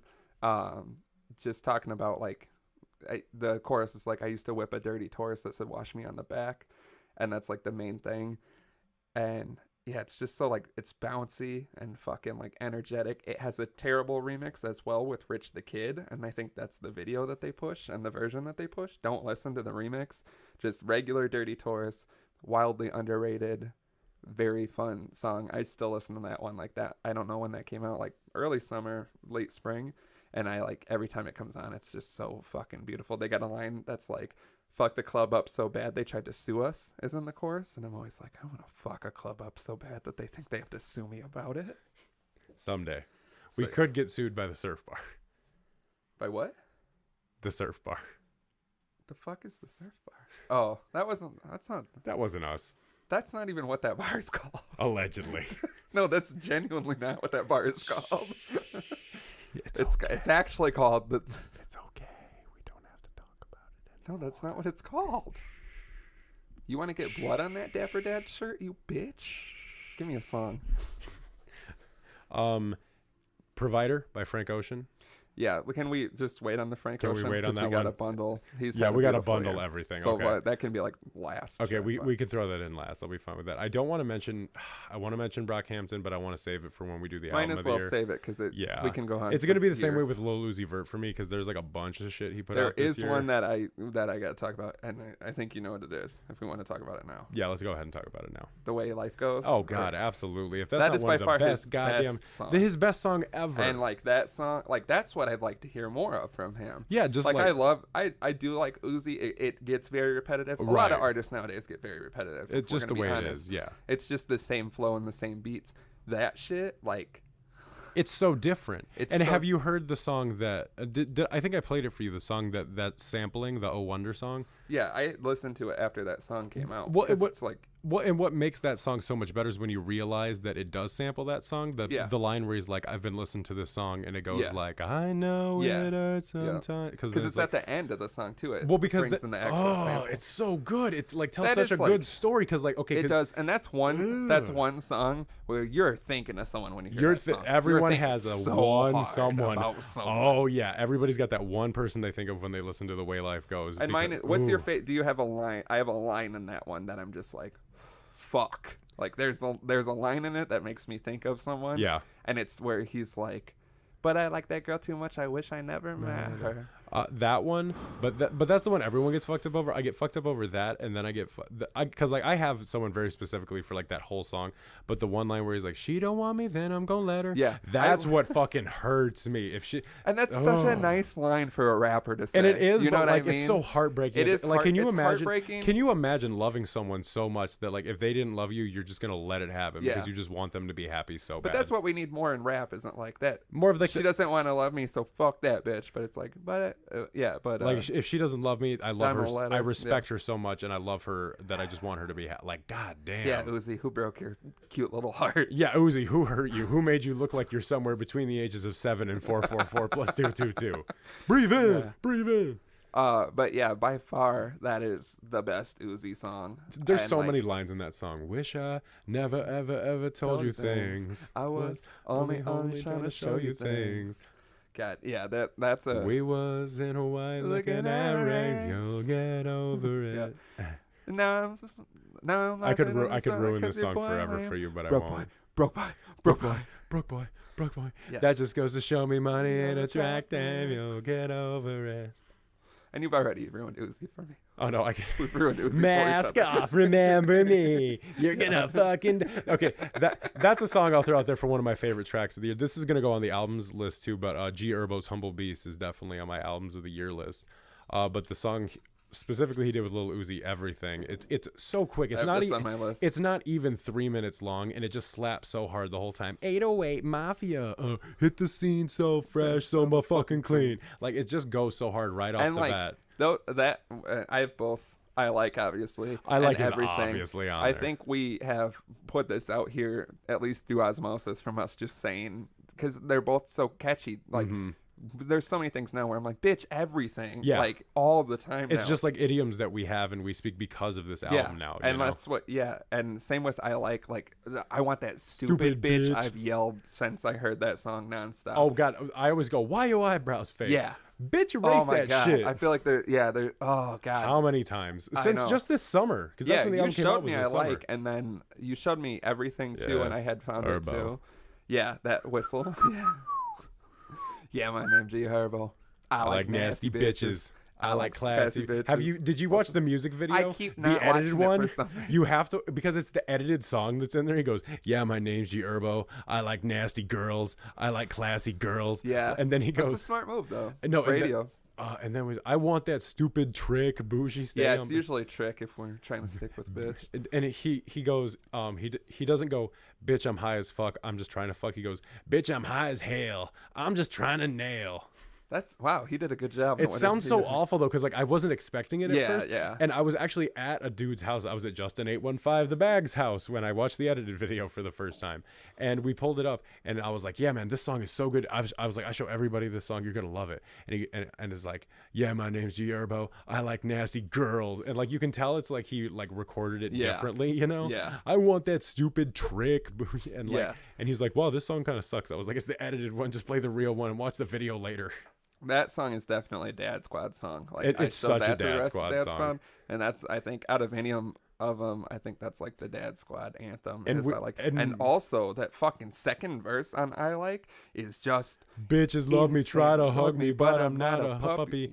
And be wifey so they fuck me, but I'm not a hubby. When inside they love to ride me, but I'm not a huffy. Hit her city, let her suck me, maybe if she lucky. My little milk bitch got a body, yeah, I call her Buffy. Just met a little bitch with a lot of kids, I call her auntie. Yo, bitch, hand always on from me, begging for some money. She knows she can't get nothing from me, so she asks it bluntly. Hey. Yeah, my name's G. Yeah, see, it's like it's ingrained in our DNA now. Like, well, in the first verse, I can't even get down his flow on the second verse. Like, pull up in the new G West. Like, after that, I cannot get that flow down. But it's so good, and he does it so effortlessly, too.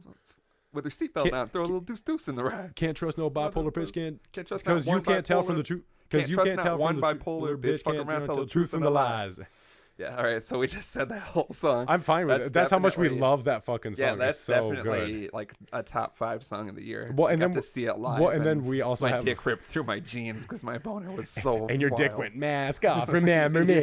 Yeah, and then back to Everything. Oh, that's also such a good joke. We have. One of my favorite parts in Everything from Herbo is when he's like, Italian beef, everything, extra cheese.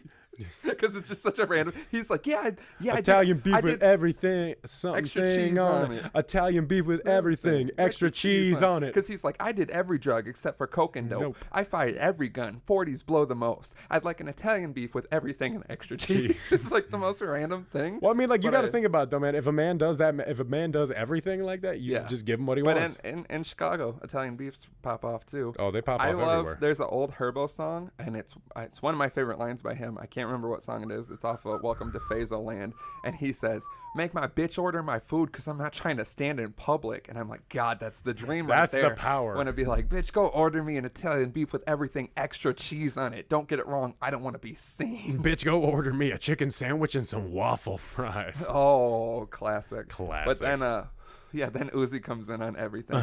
Yeah, everything. This clock at 30, but right now it holds 17. I've been fucking on your bitch since I was 17. Mask off, remember? That's the line I hate because it's like, who is gonna get threatened by little Uzi Vert? Who's gonna have that 4'6" little Uzi 4'6", like 3 foot nothing little man who looks like he looks like an aged Lollipop Guild member going, "You're gonna fucking die," doing the shoulder thing, mask off, remember me, with all of his fucking ice. He's always rolling his eyes. Always mask off. You're gonna looking like fucking Bone Gang out here, like you gonna fucking die. Anytime he references a gun in that song where he's like, my gun was dirty, but I kept it clean. Well, and it's like I can understand like trying to like reach around and like be like be like trying to reach out of yourself and become like a different artist and talk about different things, you know. But it's like I can't hear a guy be so emotionally vulnerable on the way life goes and then be like, mask off. And some people can't do it. He's just such a little character. Well, like that's Drake's thing. Like Drake is sensitive, but then he also goes hard. Yeah, like that's his whole brand. And Uzi can do it because it's still fun and entertaining. But I just picture him and I'm like, I just picture us like being in a scenario and he's just like running at you. I'm just picturing like we're in a scenario where like we like get enough influence because of the show. We're like, no, we can meet Lil Uzi Vert, but you can't see him because you can't look down that far. No, what he does is he goes, "Heard you boys were talking trash back on episode 20," and like we just get like knocked out. We wake up like tied back to back in chairs, and he's like, "Mask off, man!" And we're like, "This can't be real." Life reflects art, huh, drama? You're gonna fucking die today, Dapper Dads. And then he's the villain in all of our scenarios. Who do we get saved by? I have no idea. Because somebody has to come in and save us at the very last minute. Doesn't Offset have problems with Uzi because all the Lucifer and the 666 shit? You know, you said Lucifer real fast, man. It's just like Lucifer, man. That shit blowing up in the sky, man. Don't fuck with that. Don't fuck with Cardi B. I don't fuck with the devil. Jesus Christ. Because Uzi was mad that he only got 10,000 for his verse on Bad and Bougie. Well, yeah, because nobody knew that song was going to blow up like that. Yeah. I'm like, you got paid more than you should have. You got paid more. You got paid the amount of 1,000 for every in this song. Which is more than fine. All right. But yeah, G Herbo had a beautiful year. A beautiful year. We'll get more into that album next one because I have a lot of love for that album. A lot of specific songs on there. I got to get back into it. But I'm starting to get a little tired of this one, but it's still an undeniable song of the year, Rockstar by Post Malone with 21 Savage on it. I never even heard it. You know, it's a song I really like just because I dislike Post Malone so much. See, it's not that I hate Post Malone. I don't like all of his shit that much, but 21's verse, I like 21's verse on this because he's got like 21's incredible. He's got a good smooth flow on this one, which is, it's nice to hear him do something a little different, you know? He's been getting better at like shaking things up instead of just being so dreary and Right, heavy. yeah. But the song itself, it's an undeniable song of the year. I'm starting to hear it a bit too much just because I've heard the deco, dun dun dun dun dun.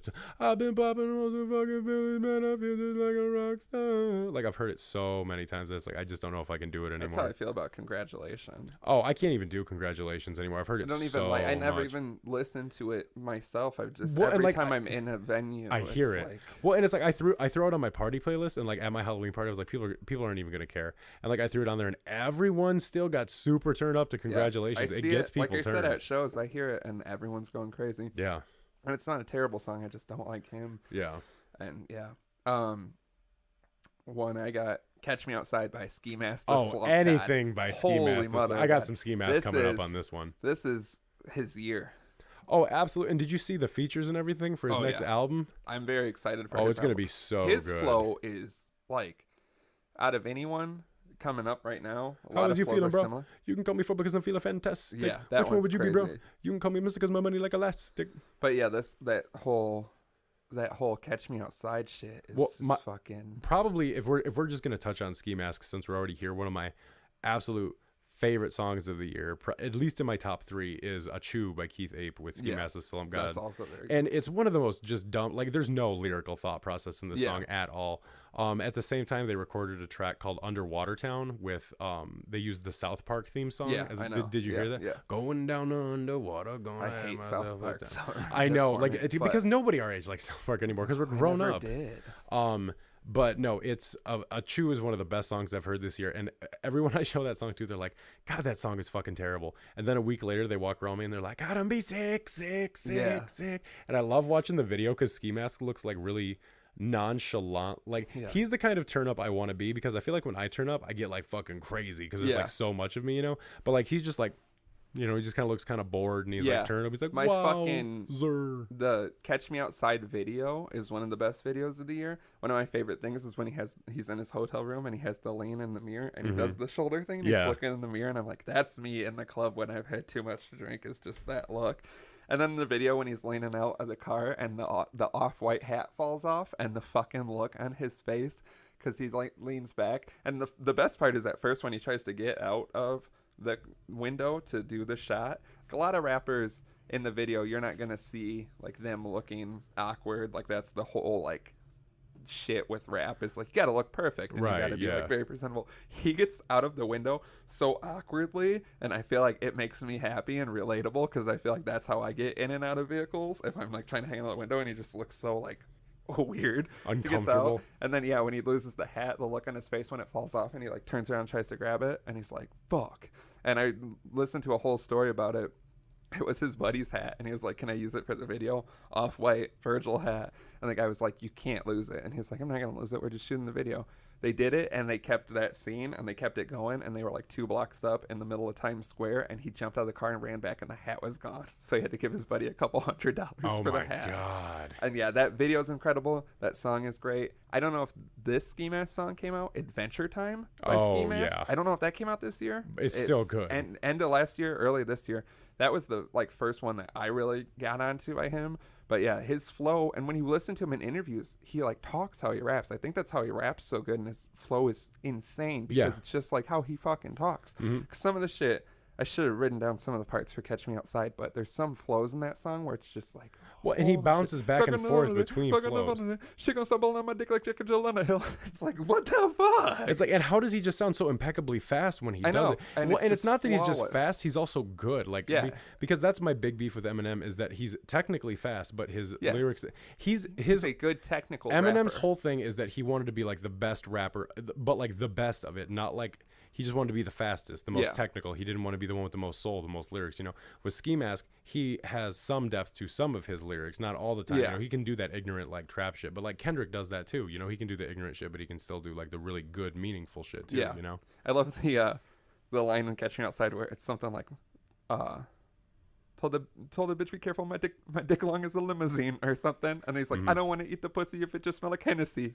Jesus Christ, this is incredible. But yeah, shout out to X for giving us Ski Mask. But I like that fuck trade. X at the Yeah, same fuck time. X, but at least through X we got Ski Mask. I mean, because without X, I don't think it would have taken longer. It would have taken a lot longer. Because them being together, and that's what X started doing. His descent into hell, where he belongs, Damn right. was biting Ski's flow crazy. Like he was trying to do the fast shit too, and yeah, Ski Mask does it so effortlessly. And I see him. He said his tape is coming out this month. Hopefully by the time this is out, it's out. But I see him having a big next year as well. Ski Mask is definitely going to be out there.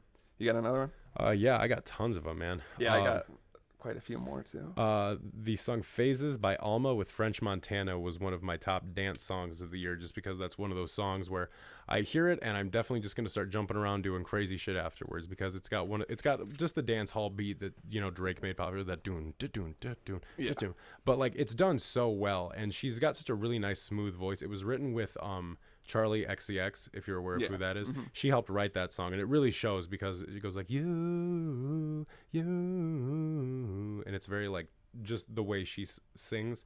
And Montana, he's not like a rapper I enjoy. I don't like check out. He got shot in the head, so we gotta cut him some slack. You gotta cut him some slack for a guy that I have a French song on my list too. Well, did Jungle Rules come out this year, or was it last year? I think it was this year. Jungle Rules wasn't a bad CD at all. Like I'll throw mine out there as well, since we're on French. Yeah. Bring Them Things with Pharrell. Yeah, that was a damn good one. That was one that should have been bigger, or like I feel like no one paid attention to that song. And he had some good features on his album too. He had one with Travis Scott on there too that was a straight up banger. And he had that song with Ray Shremmer that went fucking insane. Apparently, it wasn't one of my favorite.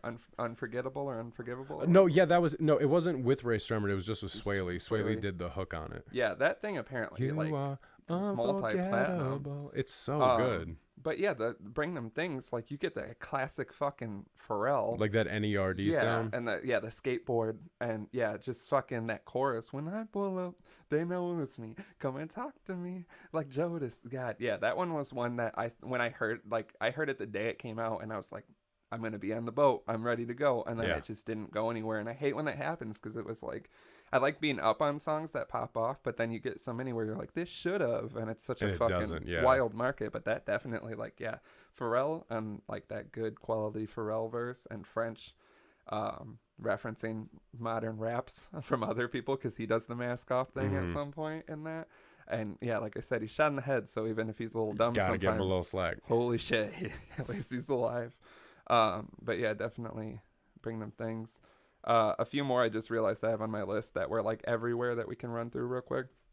Kendrick, DNA, and Humble. Oh God, Humble. I can't listen to him anymore. Nobody pray for me. Even a day for me. Well, yeah.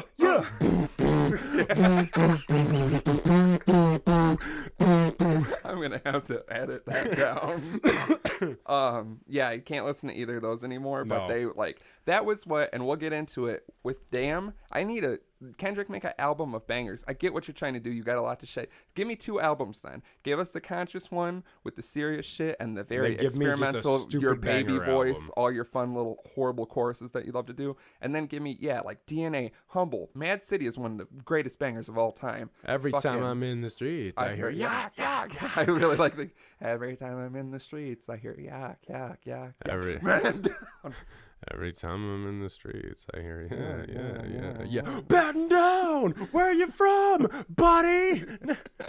But DNA also is like insane. His flow in that. And then the beat switch. I know that's like the most you know why thing. There was the beat switch, right? Because he just kept popping start off. Making it. Mike Will was like, I have to make it, it's in my name, and he just started making a beat while he was just rapping, and then it became that. Listen, but I love you motherfuckers can't tell me nothing. The countdown where it's like 5, 4, and he's like already 3. Starting, and then it's I love the and part he's where just I'd rather die than listen to you. My DNA.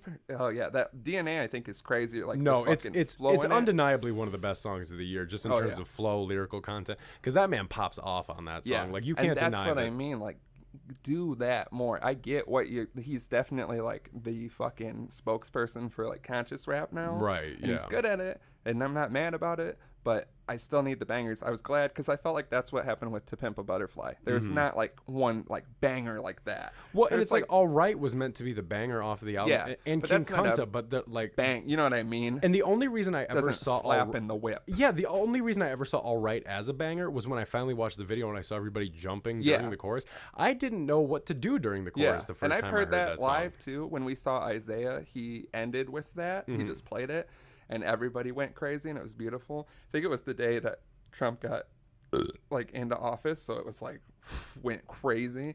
But like, it's not a bang. You know what I mean? When I say banger, I need it to hit hard. All Right is like a uplifting anthem. And it's cool. More of an anthem. It needed to be a song. It's a great anthem. But yeah, I need like DNA Humble, that type of shit. Definitely easily got played out quickly, but both are still like very good. Those are the songs that I know like in a year or two I'm going to hear it and be like, oh, I forgot about this. Just since we're on the Kendrick Lamar topic, we might as well talk about New Freezer. Yeah. Just because that's one we both really, really loved this year. That was what I was referencing. How many episodes did we go, I woke up dick in my pants? Yeah. Because I still say that. When I initially heard it, like the first time I listened to it, I wasn't paying attention. And in the chorus, Rich the Kid says, what the fuck is that? Yeah, it's so ingrained in my head. I woke up thinking about bands, I think it is. I woke up thinking about bands. Yeah, and I couldn't. Hop over doing this shit when I land. Yeah.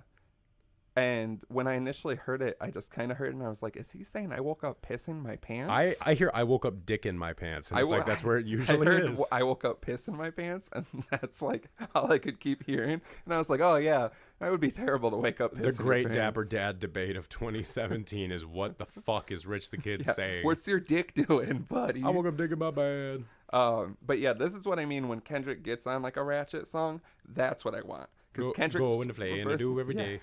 Get a bitch on the bank and roll every day. But when he goes, big shot. I need some tops. I need some top from like two sets of twins. Twin. Where's your friend? Yeah. Hold up, switch. She went in. Yeah. Like that's the shit. That's what I want. I want a whole album of just that. And that's what you can't get on Mask Off and do whatever the hell that was. I need you to get ratchet, and that's why I was hyped when I knew Rich the Kid had that song coming out because he had been talking about it, and I was like, please, fucking Kendrick, I need you. I need to talk to you. Kendrick, I need you to pull through. Also, there's a weird other remix that is New Freezer with Kendrick and then Ferg and Made in Tokyo. And wow, are those shitty, horrible verses for a song that somehow that Spotify shit that was going around where people's like end of the year stats. I don't use Spotify that much. I primarily use Apple Music. Same. But I dabble in Spotify ever since I got the premium shit.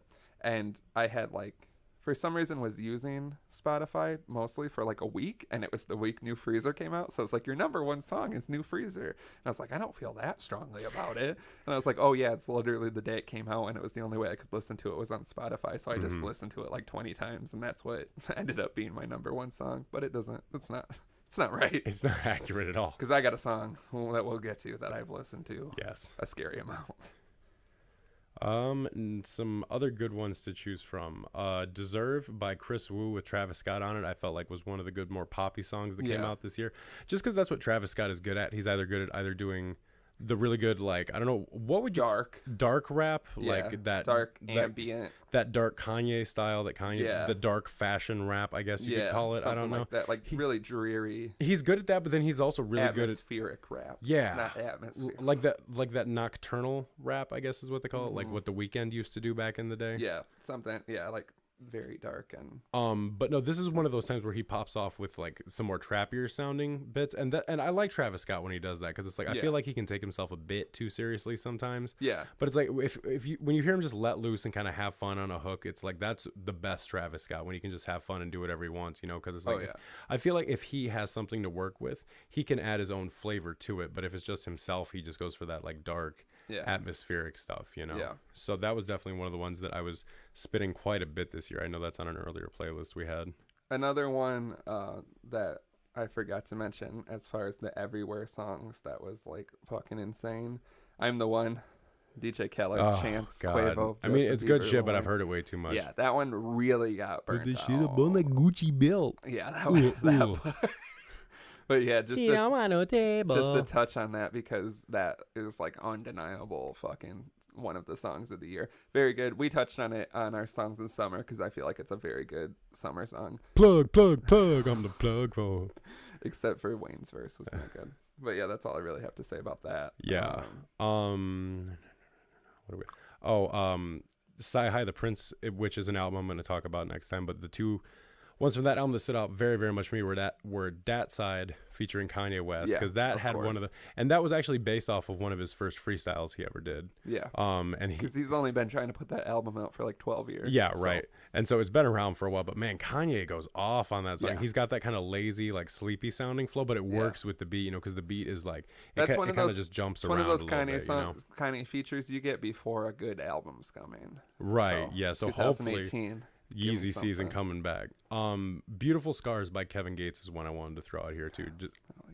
I know you don't like Kevin Gates, but I love Kevin Gates. I fuck with Kevin Gates quite a bit. I keep thinking every time I have an incident in the car where I think I'm going to die, Two Phones starts playing. So I feel like we both have issues with each other, and he's in prison and he's like, I'm not wishing to get out. I'm just wanting drama to die in a car crash. Because I almost had a fucking idiot hit me because he was trying to cut someone off. And right when I was honking on my horn and thinking for sure he was going to hit me because we were literally inches, and he swung his head around. It's like, I got two. And I was like, no, not again.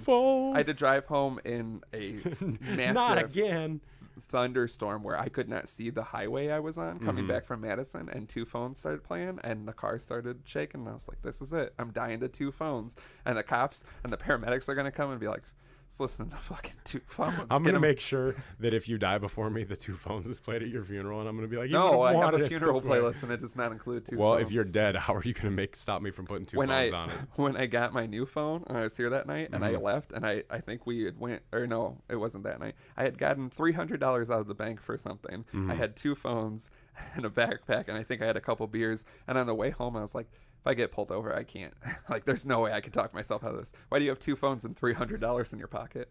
No reason. Big Kevin Gates fan. Got a new phone. It's payday. Have you heard Kevin Gates? He's like, I hate Kevin Gates. He tried to make a woman have sex with a dog. Ugh. Did he? Yeah. There's a lot. There's a lot of stuff about him that's weird. Look that up. Another one I have. They kind of go together, so we'll knock them both out. Raph. Yes. By A$AP Mob. Please don't touch my rap. Which is A$AP Rocky. Fucking who else was on it? Playboy Cardi didn't do anything. Yeah, that was the main one. Did you see the meme where it was Sailor Moon? A$AP Rocky, Quavo, Lil Uzi Vert, Frank Ocean, and then technically Playboy Cardi. My work here is done, but you didn't do anything. Yeah. Did I though? And then he disappears. Yeah, that song is like incredible. That's one of my favorite Rocky verses in a long time. Oh yeah, that part where he's like, what is it? Bear rap when I wear rap, bear rap when I wear rap. Mind invested to some rap shit. Still share rap. That fucking wear rap, bear rap, share rap flow. Woo, it's fucking beautiful. There's a lot to it. And then Quavo, when he's just like, hold us up on my rap Simmons. Hold us up on my rap Simmons. Mo. Hold us up on my rap Simmons. Yeah. Do you know how much I'm spending? And Uzi's verse on that is terrible, but then luckily Frank comes in and he's like, super fucking lasers, or however it starts, and it like pans in, because there's 2 versions, one with 2 Frank verses, which I don't like, but the one where it's like super guided lasers, whatever the fuck. Yeah, I don't remember all the words. You sound crazy. And then also another A$AP Mob one, Bahamas. That fucking posse cut. Yachty, Rocky, Ferg, Schoolboy Q, A$AP 12, Smokey Margella, and Key. That thing is much good. Fucking like, that's packed. How you do a posse cut. That doesn't feel like boring and ridiculous. No, it sounds so good. Yachty verse, like I done fuck multiple I done fuck multiple mamas. I done been to Bahamas. We ain't got multiple llamas. I can't remember who it is, but rub it up smooth. Not what they say, it's about what they do. And trust me, they don't want the drama. Stay with the Uzi for drama. I stay with the Uzi like drama. Yeah, he shouted me out a bunch of times. So I know, that's fucking crazy. I don't remember who says it, but everyone has to keep with that same like rhyme scheme. And someone's like, I've never broken a promise. And I'm like, God damn, that's beautiful. That's so nice. You've never broken a promise. I never been to Bahamas. I never broken a promise. Like, I love certain, especially when it's a song like that full of people just like rapping their ass off. And someone's like, I've never broken a promise. And they're like, you got the cute award. You're such a sweetheart. You're the good one. You never broke a promise. I broke 3 today. Yeah, that thing is. Am I awake? You can assume I've broken some. Because Cozy Tapes is not very good. It is not. We'll get into but that. Those 2 tracks themselves are fantastic. Yeah, those are standout tracks. Let's see. Thriller Forever by Ronnie J featuring Ski Mask the Slum God. That is one of the that's heavy another one to throw in the slappy Ski Mask category. slappers. Oh, it's so good. And that Ski Mask feature starts off so hard. Future bring no 10-tone feature. Something down no feature like I can't it's even always it's you're a always bitch a tweaker like it's just it always is like sounds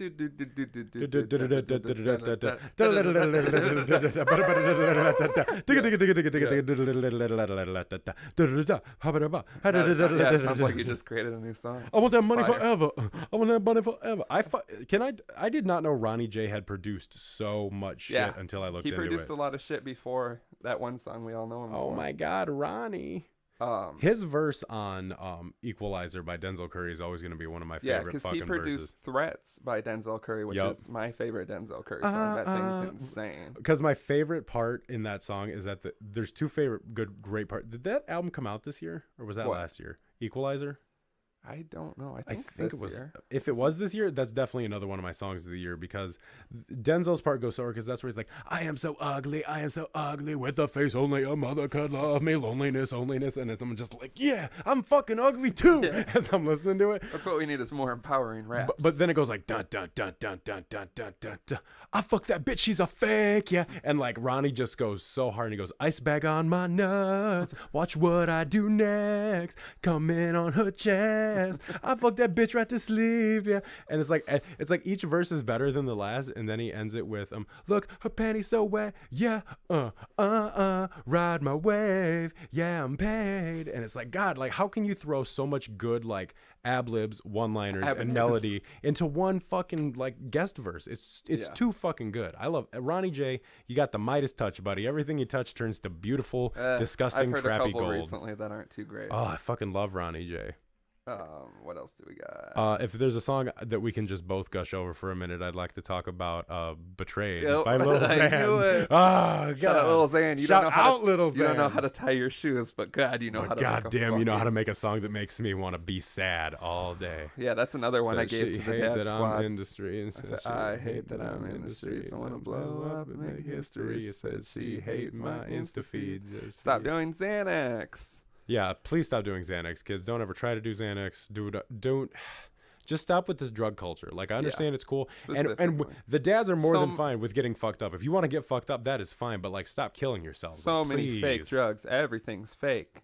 Fucking Xans, lean, Coke. It's all just it's not fun. Just have some beers, smoke a couple of J's, and just run around and have fun with your friends. You don't got to be doing all this crazy shit. Like there's so much more life you can do when you're not doing this shit. Know what you're doing. Even if you do want to dabble in different drugs, like just be aware of what you're doing. Be safe about it. Find a good source. Don't meet a guy in a If it's one thing 2017 has taught me, it's to wish more life on people because it's like you want people to have more. Drake wanted. You want people to have more. You want people to be better. You want them to be their best selves. And it's like if you're chugging lean and popping Xans and all that shit, you're not being your best self. People pop Xans and wake up in prison not knowing what they did and they killed a person. Yeah, it's fucked.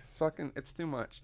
I tried to avoid Little Xan because I heard the name. I saw him. I was like, I was told he was 15, which he's actually 21. I think that was like a marketing thing. Yeah. But I was like, this child's name is Little Xan. And like, I don't know what to do. And then I watched the video for Betrayed. And it's like, before it was over, I was like, fuck. I'm a Little Xan fan because this is incredible. There's so many quotable lines in that fucking song. And her the pussy tastes like Skittles. What? Yeah. You can really taste the rainbow. What? No. Yo, bitch is like a Crayola. Yeah, that's like the big one. The 666. I really miss my mistress. 666. Evil bitches want my mention. You are now listening to a Bobby Johnson beat. Yeah. Oh my God, that song. Whole squad ran through that shit. Yikes. Yeah. Whip the foreign so viciously. Yeah. Can we listen to that when we go out tonight? We will. Just like drive around and listen to it. I listened. That is definitely. There's a couple songs this year that I've listened to like ridiculously on repeat as far as new ones that came out. Like I said, that Remo Drive song I've been obsessed with. So good. Betrayed, I was listening to. I listened to that 10 for times nothing but that for like, a week straight, driving back and forth to work on my lunch, nothing but Betrayed. And I hate it because you know you're ruining the song while you do it. It's like a drug because you're like, I know I'm going to hate this. Like I can't listen to Blonde anymore unless the right song hits me at the right time. but I just listen to it nonstop. And what I do is I take these songs and I fucking run them into the ground. I know you love to talk. Yeah, there you go. Now you want to listen to it again. Yeah, like I said, it keep comes quiet up, and let you run your phone bill. yeah, that's over a year old, so I can kind of get back into it. But I'm ruining Betrayed right now. No, I'm also ruining Betrayed. I am also ruining Steppin' and I'm Michael Jackson by Supa Dupa Humble because I found Steppin' through a meme. Yes, because we all did. Because I'm stepping on them Hosanna. And that flow, that flow is one of the best ignorant flows of the year I've heard. Stepping on them Hosanna, I don't stop. See the flip side of my flops. Plus I am your pops. Because your mom just let me pop, and I got the top, and I'm blowing up like ISIS because I am the nicest. That's what I want more of. Is like crazy inflections. And say like record like an AKK. Say yeah. Like it's so, and then he what he rounds out his album with is a song called I'm Michael Jackson, and it's super chill. It's almost like a very Frank Ocean-ish vibe. Mm-hmm. You got money, I got blow up, Michael Jackson. I'm Michael Jackson. Like that's one of those other like chill songs I put on at the end of the day, where it's like I just kind of want to chill and like relax. I'll show it to you after the show. All right. So much good shit. What else we got here? Ooh. We'll do I keep a Mac in a Louis bag. Look like I got a computer on me. Well, that is Homie by Young Thug. That is one of our Meek personal Mills. songs for the year, I feel like. Just because we that was the theme song for our Chicago trip, episode 13. Yeah. When we were stuck on the train. I keep that a was Mac in a Louis bag. That so and everyone think that I got had a computer. Baby at 15. Because Thug comes through with an incredible 2 verses. Meek gives you like a weird half verse, but he has the fucking Mac in the Louis bag line, which is phenomenal. That's how good it is. It's a whole other world. Come check out the phenomenal Dapper Dads as they talk about their song picks of the year from Make Mill. He also says, I'm with your bitch and she drooling on me, which just makes me think about like a girl falling asleep and drooling on you. Yeah, but not like sexy. Yeah, like what he's going for. I just picture like, oh, she took a nap and drooled on me. She's sleeping really on my shoulder on the train. But Thug also gives us the that fucking voice in the chorus. I had a baby at 15 and ever since then I've been growing up. I love that. When he started doing that with like Hercules, and he's done it across several songs now, that shit, homie. And that with the DJ Mustard, like that's what I wanted that Young Martha project to be. And it didn't end up, it was 4 songs. Yeah, it's like, but that one, like that production, that video also, if you haven't seen that homie video, it's possibly the video of the year. Like I don't even know how that's shot. It's insane. Like it's just a revolving room. I can't even I don't know. Did you see the video watch. for 4 a.m. by 2 Chainz with Travis Scott on it? Yeah. That one's good too. Yeah, There's a lot of like good that videos, but homie, I just saw it again and I was like, fuck, I forgot. Like I don't even understand it. It's just like it's crazy. Incredible. And they're like actually in it and killing it. A band that I haven't heard a lot of exposure from, but I would like to see some in the upcoming year. They're called Horror. But the way it's stylized is HO9909. They're a rap duo. They kind of remind me a little bit of Mellow Hype if Mellow Hype was a bit more extreme with what they did. Because the song Neighborhood Watch is my favorite song by them that they've put out. And got the cover art for the single is like one of the old Morlocks from the Time Machine. But like it's made up to look like an old horror movie poster. And that song by itself. Yeah, a lot of their visuals and like. I work out to that song all the time, and I love it when it comes up on the playlist because it's like that, and I'm getting like really pumped, and then it's I'm young and reckless, bitch, I got no mercy, and then I just start like kicking shit, and then I'm like throwing free weights around the gym, and they're like, you have to leave, and I'm like, I'm young and reckless, bitch, I ain't got no mercy. Yeah, I'm interested to see what they do. Some of their shit's like a little much because they're very much like wild horrorcore type shit, but but it's in a better way. Good shit. Yeah, it's not just about like killing people. It's about just being like scary and dangerous. Shout out to Digital Dash for being the song of the year again. I just like for every year Digital for every year Digital Dash is the song of the year and Blonde is the album of the year. There's just no other way around it. I mean, I'm really okay with it. Yeah, that is the best. Go with a kid. Say fuck it. It is what it is. If you get hit, you get hit. I don't forget it again. Another one I've got. The same shit again and again and again and again. Right, we can't get into we have to. Another one I got, The Race by Tay-K. Oh, absolutely. Did you hear the remix that came out with 21 Savage on it? Young Nudie. Yeah. Yeah, there's a lot of, also shout out YBN Namir, or however you it is. He has a race freestyle, which is as good as Tay-K's. Also, Rubbing Off the Paint by White, BM, Namir. How these kids got to get easier names. Yeah, I'm getting old. That's a fucking banger too that I forgot to put on this list.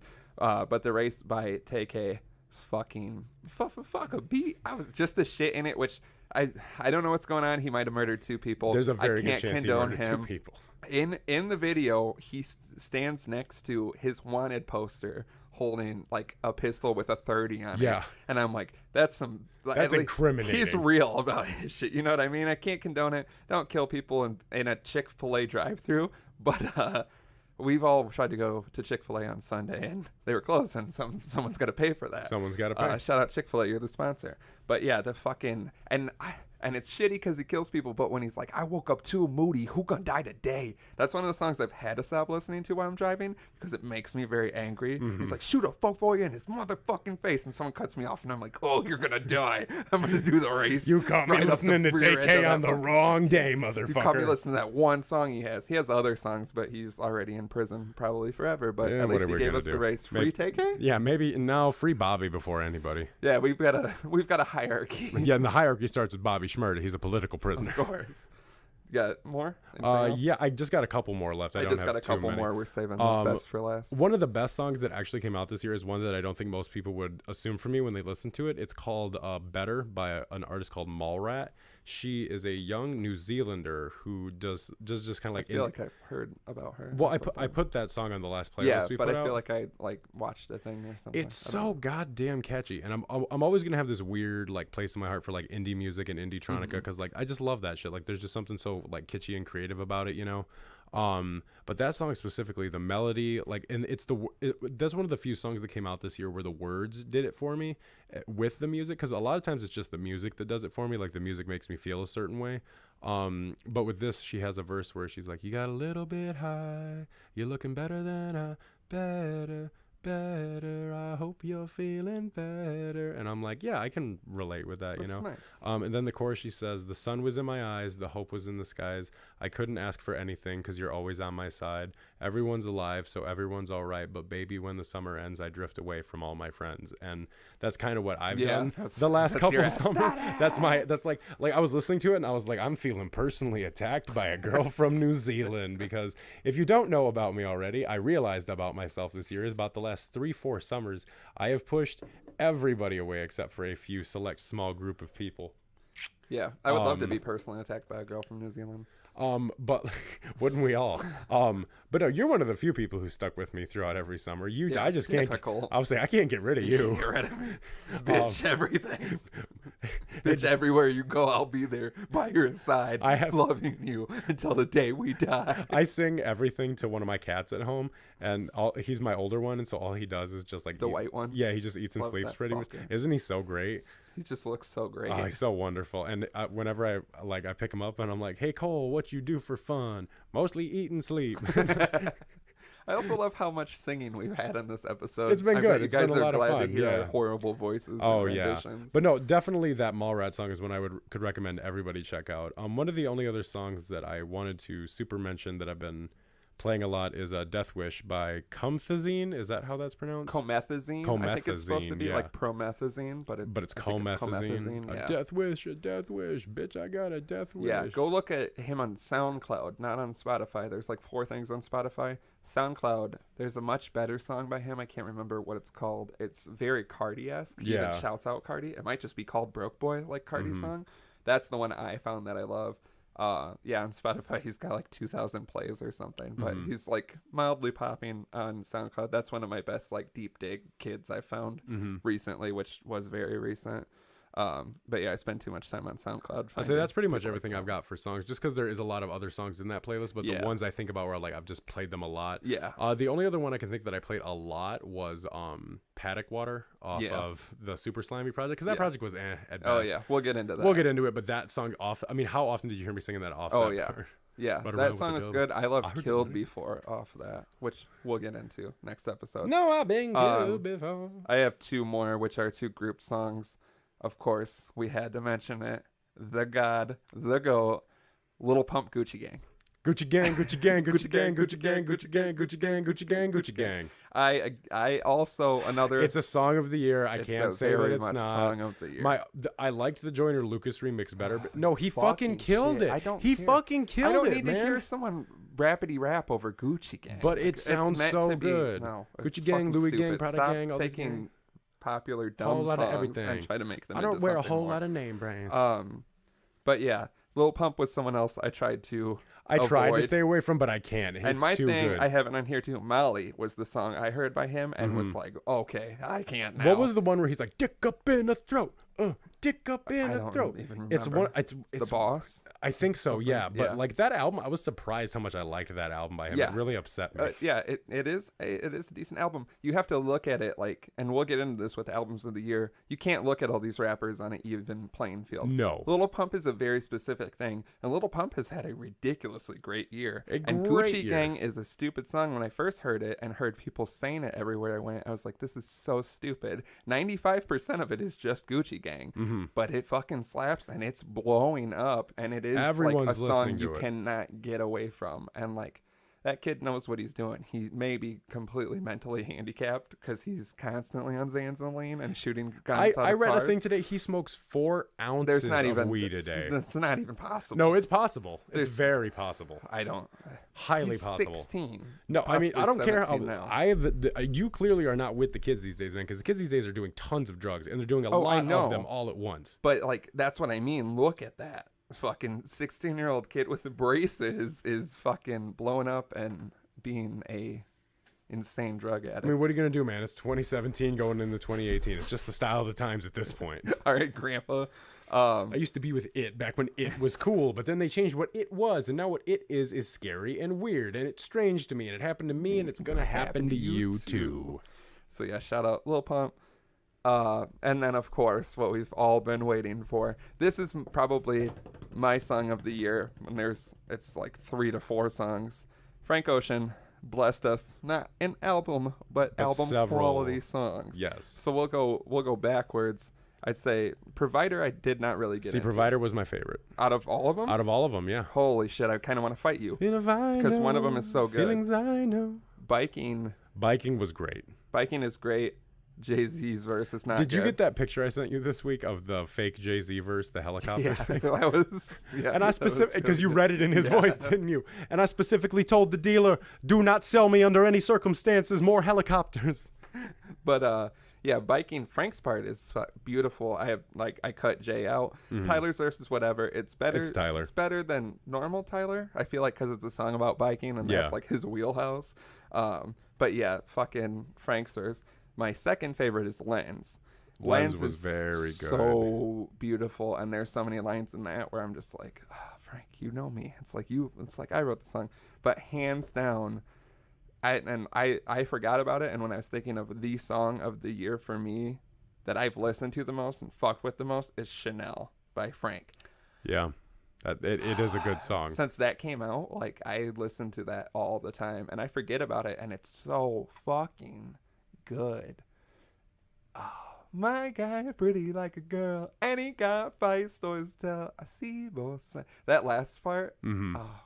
Oh god, it's Yeah, so man, good. you know what? You're right. I forget how good Chanel is because like it's just such Yeah, a it like somehow doesn't like sit in my like Frank songs in my yeah, head. right. And I still listen to it like at least a couple times a week, just like on shuffle it'll come up. And then that last part where I can never remember how it goes off the top of my head, but when he's like, I don't know, the very last part, like this, it's almost like a chorus because it's repeated twice. And that shit is so beautiful. I should have wrote it down, but there's so many good lines in that. That and Lens, there's so much shit in them. I also love in Chanel where he's like, it's not a clique, it's a cult on the net with a cup in a cup activist. That's a double edge. It's a knife. Because I like when Frank points out things in popular culture, like 21 Savage. You're like, wow, you do pay attention. Yeah. And you make your references so beautiful. You that are you part forget. of this world. Yeah, you do exist. You aren't a mythical. You are creature. real. But Jesus Christ, Chanel, like every time I get drunk and someone's playing music and it's all like bangers, I'm like, play Chanel. And I feel like everyone else is like, what the fuck? And I'm just like, We will not be playing Chanel. Both sides like Chanel. I see on both sides like Chanel. Swimming laps through pool water. In it like I'm on a wall. I'm really starting to have doubts about you helping me make the party playlist for tomorrow. 12, treat it like a 12. How you looking up to me and talking? I think it's also so good because its flow is very different. It's he's very got the different, singing, and then he's got like normal rapping, and then he does like that little. I'm very afraid to have you help make the party playlist now because I'm afraid Chanel's going to be peppered in a lot more times than it needs. I'm thinking to be. 12 at least. That's what I was thinking too. And then 12. I'm going to get really drunk and be like, you know what we need to hear, Chanel. And everyone's going to be like, shut the fuck up. And I'm going to be like, I see both sides like Chanel. See on both sides like Chanel. Like trying to calm people down while you're playing I'm like, it anyway. I see what you're saying. We've heard it too much. And but I you have see to your see where side. I'm coming from. You We need haven't to heard see enough. both sides. And then it just starts see playing. See both sides like Chanel. But yeah, people start breaking my shit at my house. Oh yeah, I encourage it. If you listen to one song off of what we've recommended, I must say it's Chanel. And we will be dropping later today a playlist on Spotify like we normally do. Go follow us. We'll have the link in the description, and we will give you all of these songs we've talked about. Yes. In a nice little package, all of them that exist on Spotify. And then next week, albums of the year. Yes. It's gonna be juicy and meaty. thicker than a Snickers. This is a hot 2 hours, and that it's probably gonna be the same. I was starting to wonder where we were sitting at with this. Yeah, I figured it would get to about 2 hours, but we really got into songs and gave you guys some beautiful. We gave you some good recommendations. So go out there and check out the playlist as soon as it drops. Follow Dapper Dads on Spotify to get the new playlist every couple of weeks, and we will always have premium content and premium music coming at you through 2018. We got big things. We got big things coming next year. Big things for 2018. Drake looking skeptical and hey, can I say ting on the record? But get ready for albums of the year. If this was too music related for you, then probably don't want to hear the next episode. Yeah, I mean, we'll banter a bit, but it's definitely going to be. It's going to be mostly music. Heavy, but we're musical geniuses, so it's true. We do have the best opinions. Yeah, literally hands down, and we're very humble. www.thedapperdads.com. Anonymous submissions, links to literally everything. dapperdadspodcast@gmail.com. 4027-DAPPER. That is 402-732-7737. Call, text, anything and everything. Let's get some hot ass submissions going into the new year. Going into 2018. We know you need the advice going into 2018. Let us better you. Let's all have a really good 2018. Let's make 2018 about just having the best fucking shit. And the next episode we'll talk some about our just whole year wrap up. Yeah, just like movies. It'll games, be primarily albums, but we've had a good year. It's been a damn good year. We're alive, and we might not be for much longer. On that note, hit us up if you want a mug or a shirt, and we'll iron out some kinks. Watch the goddamn video. I hope it's still working. It's still checking. Dear God. All right, folks. Love you.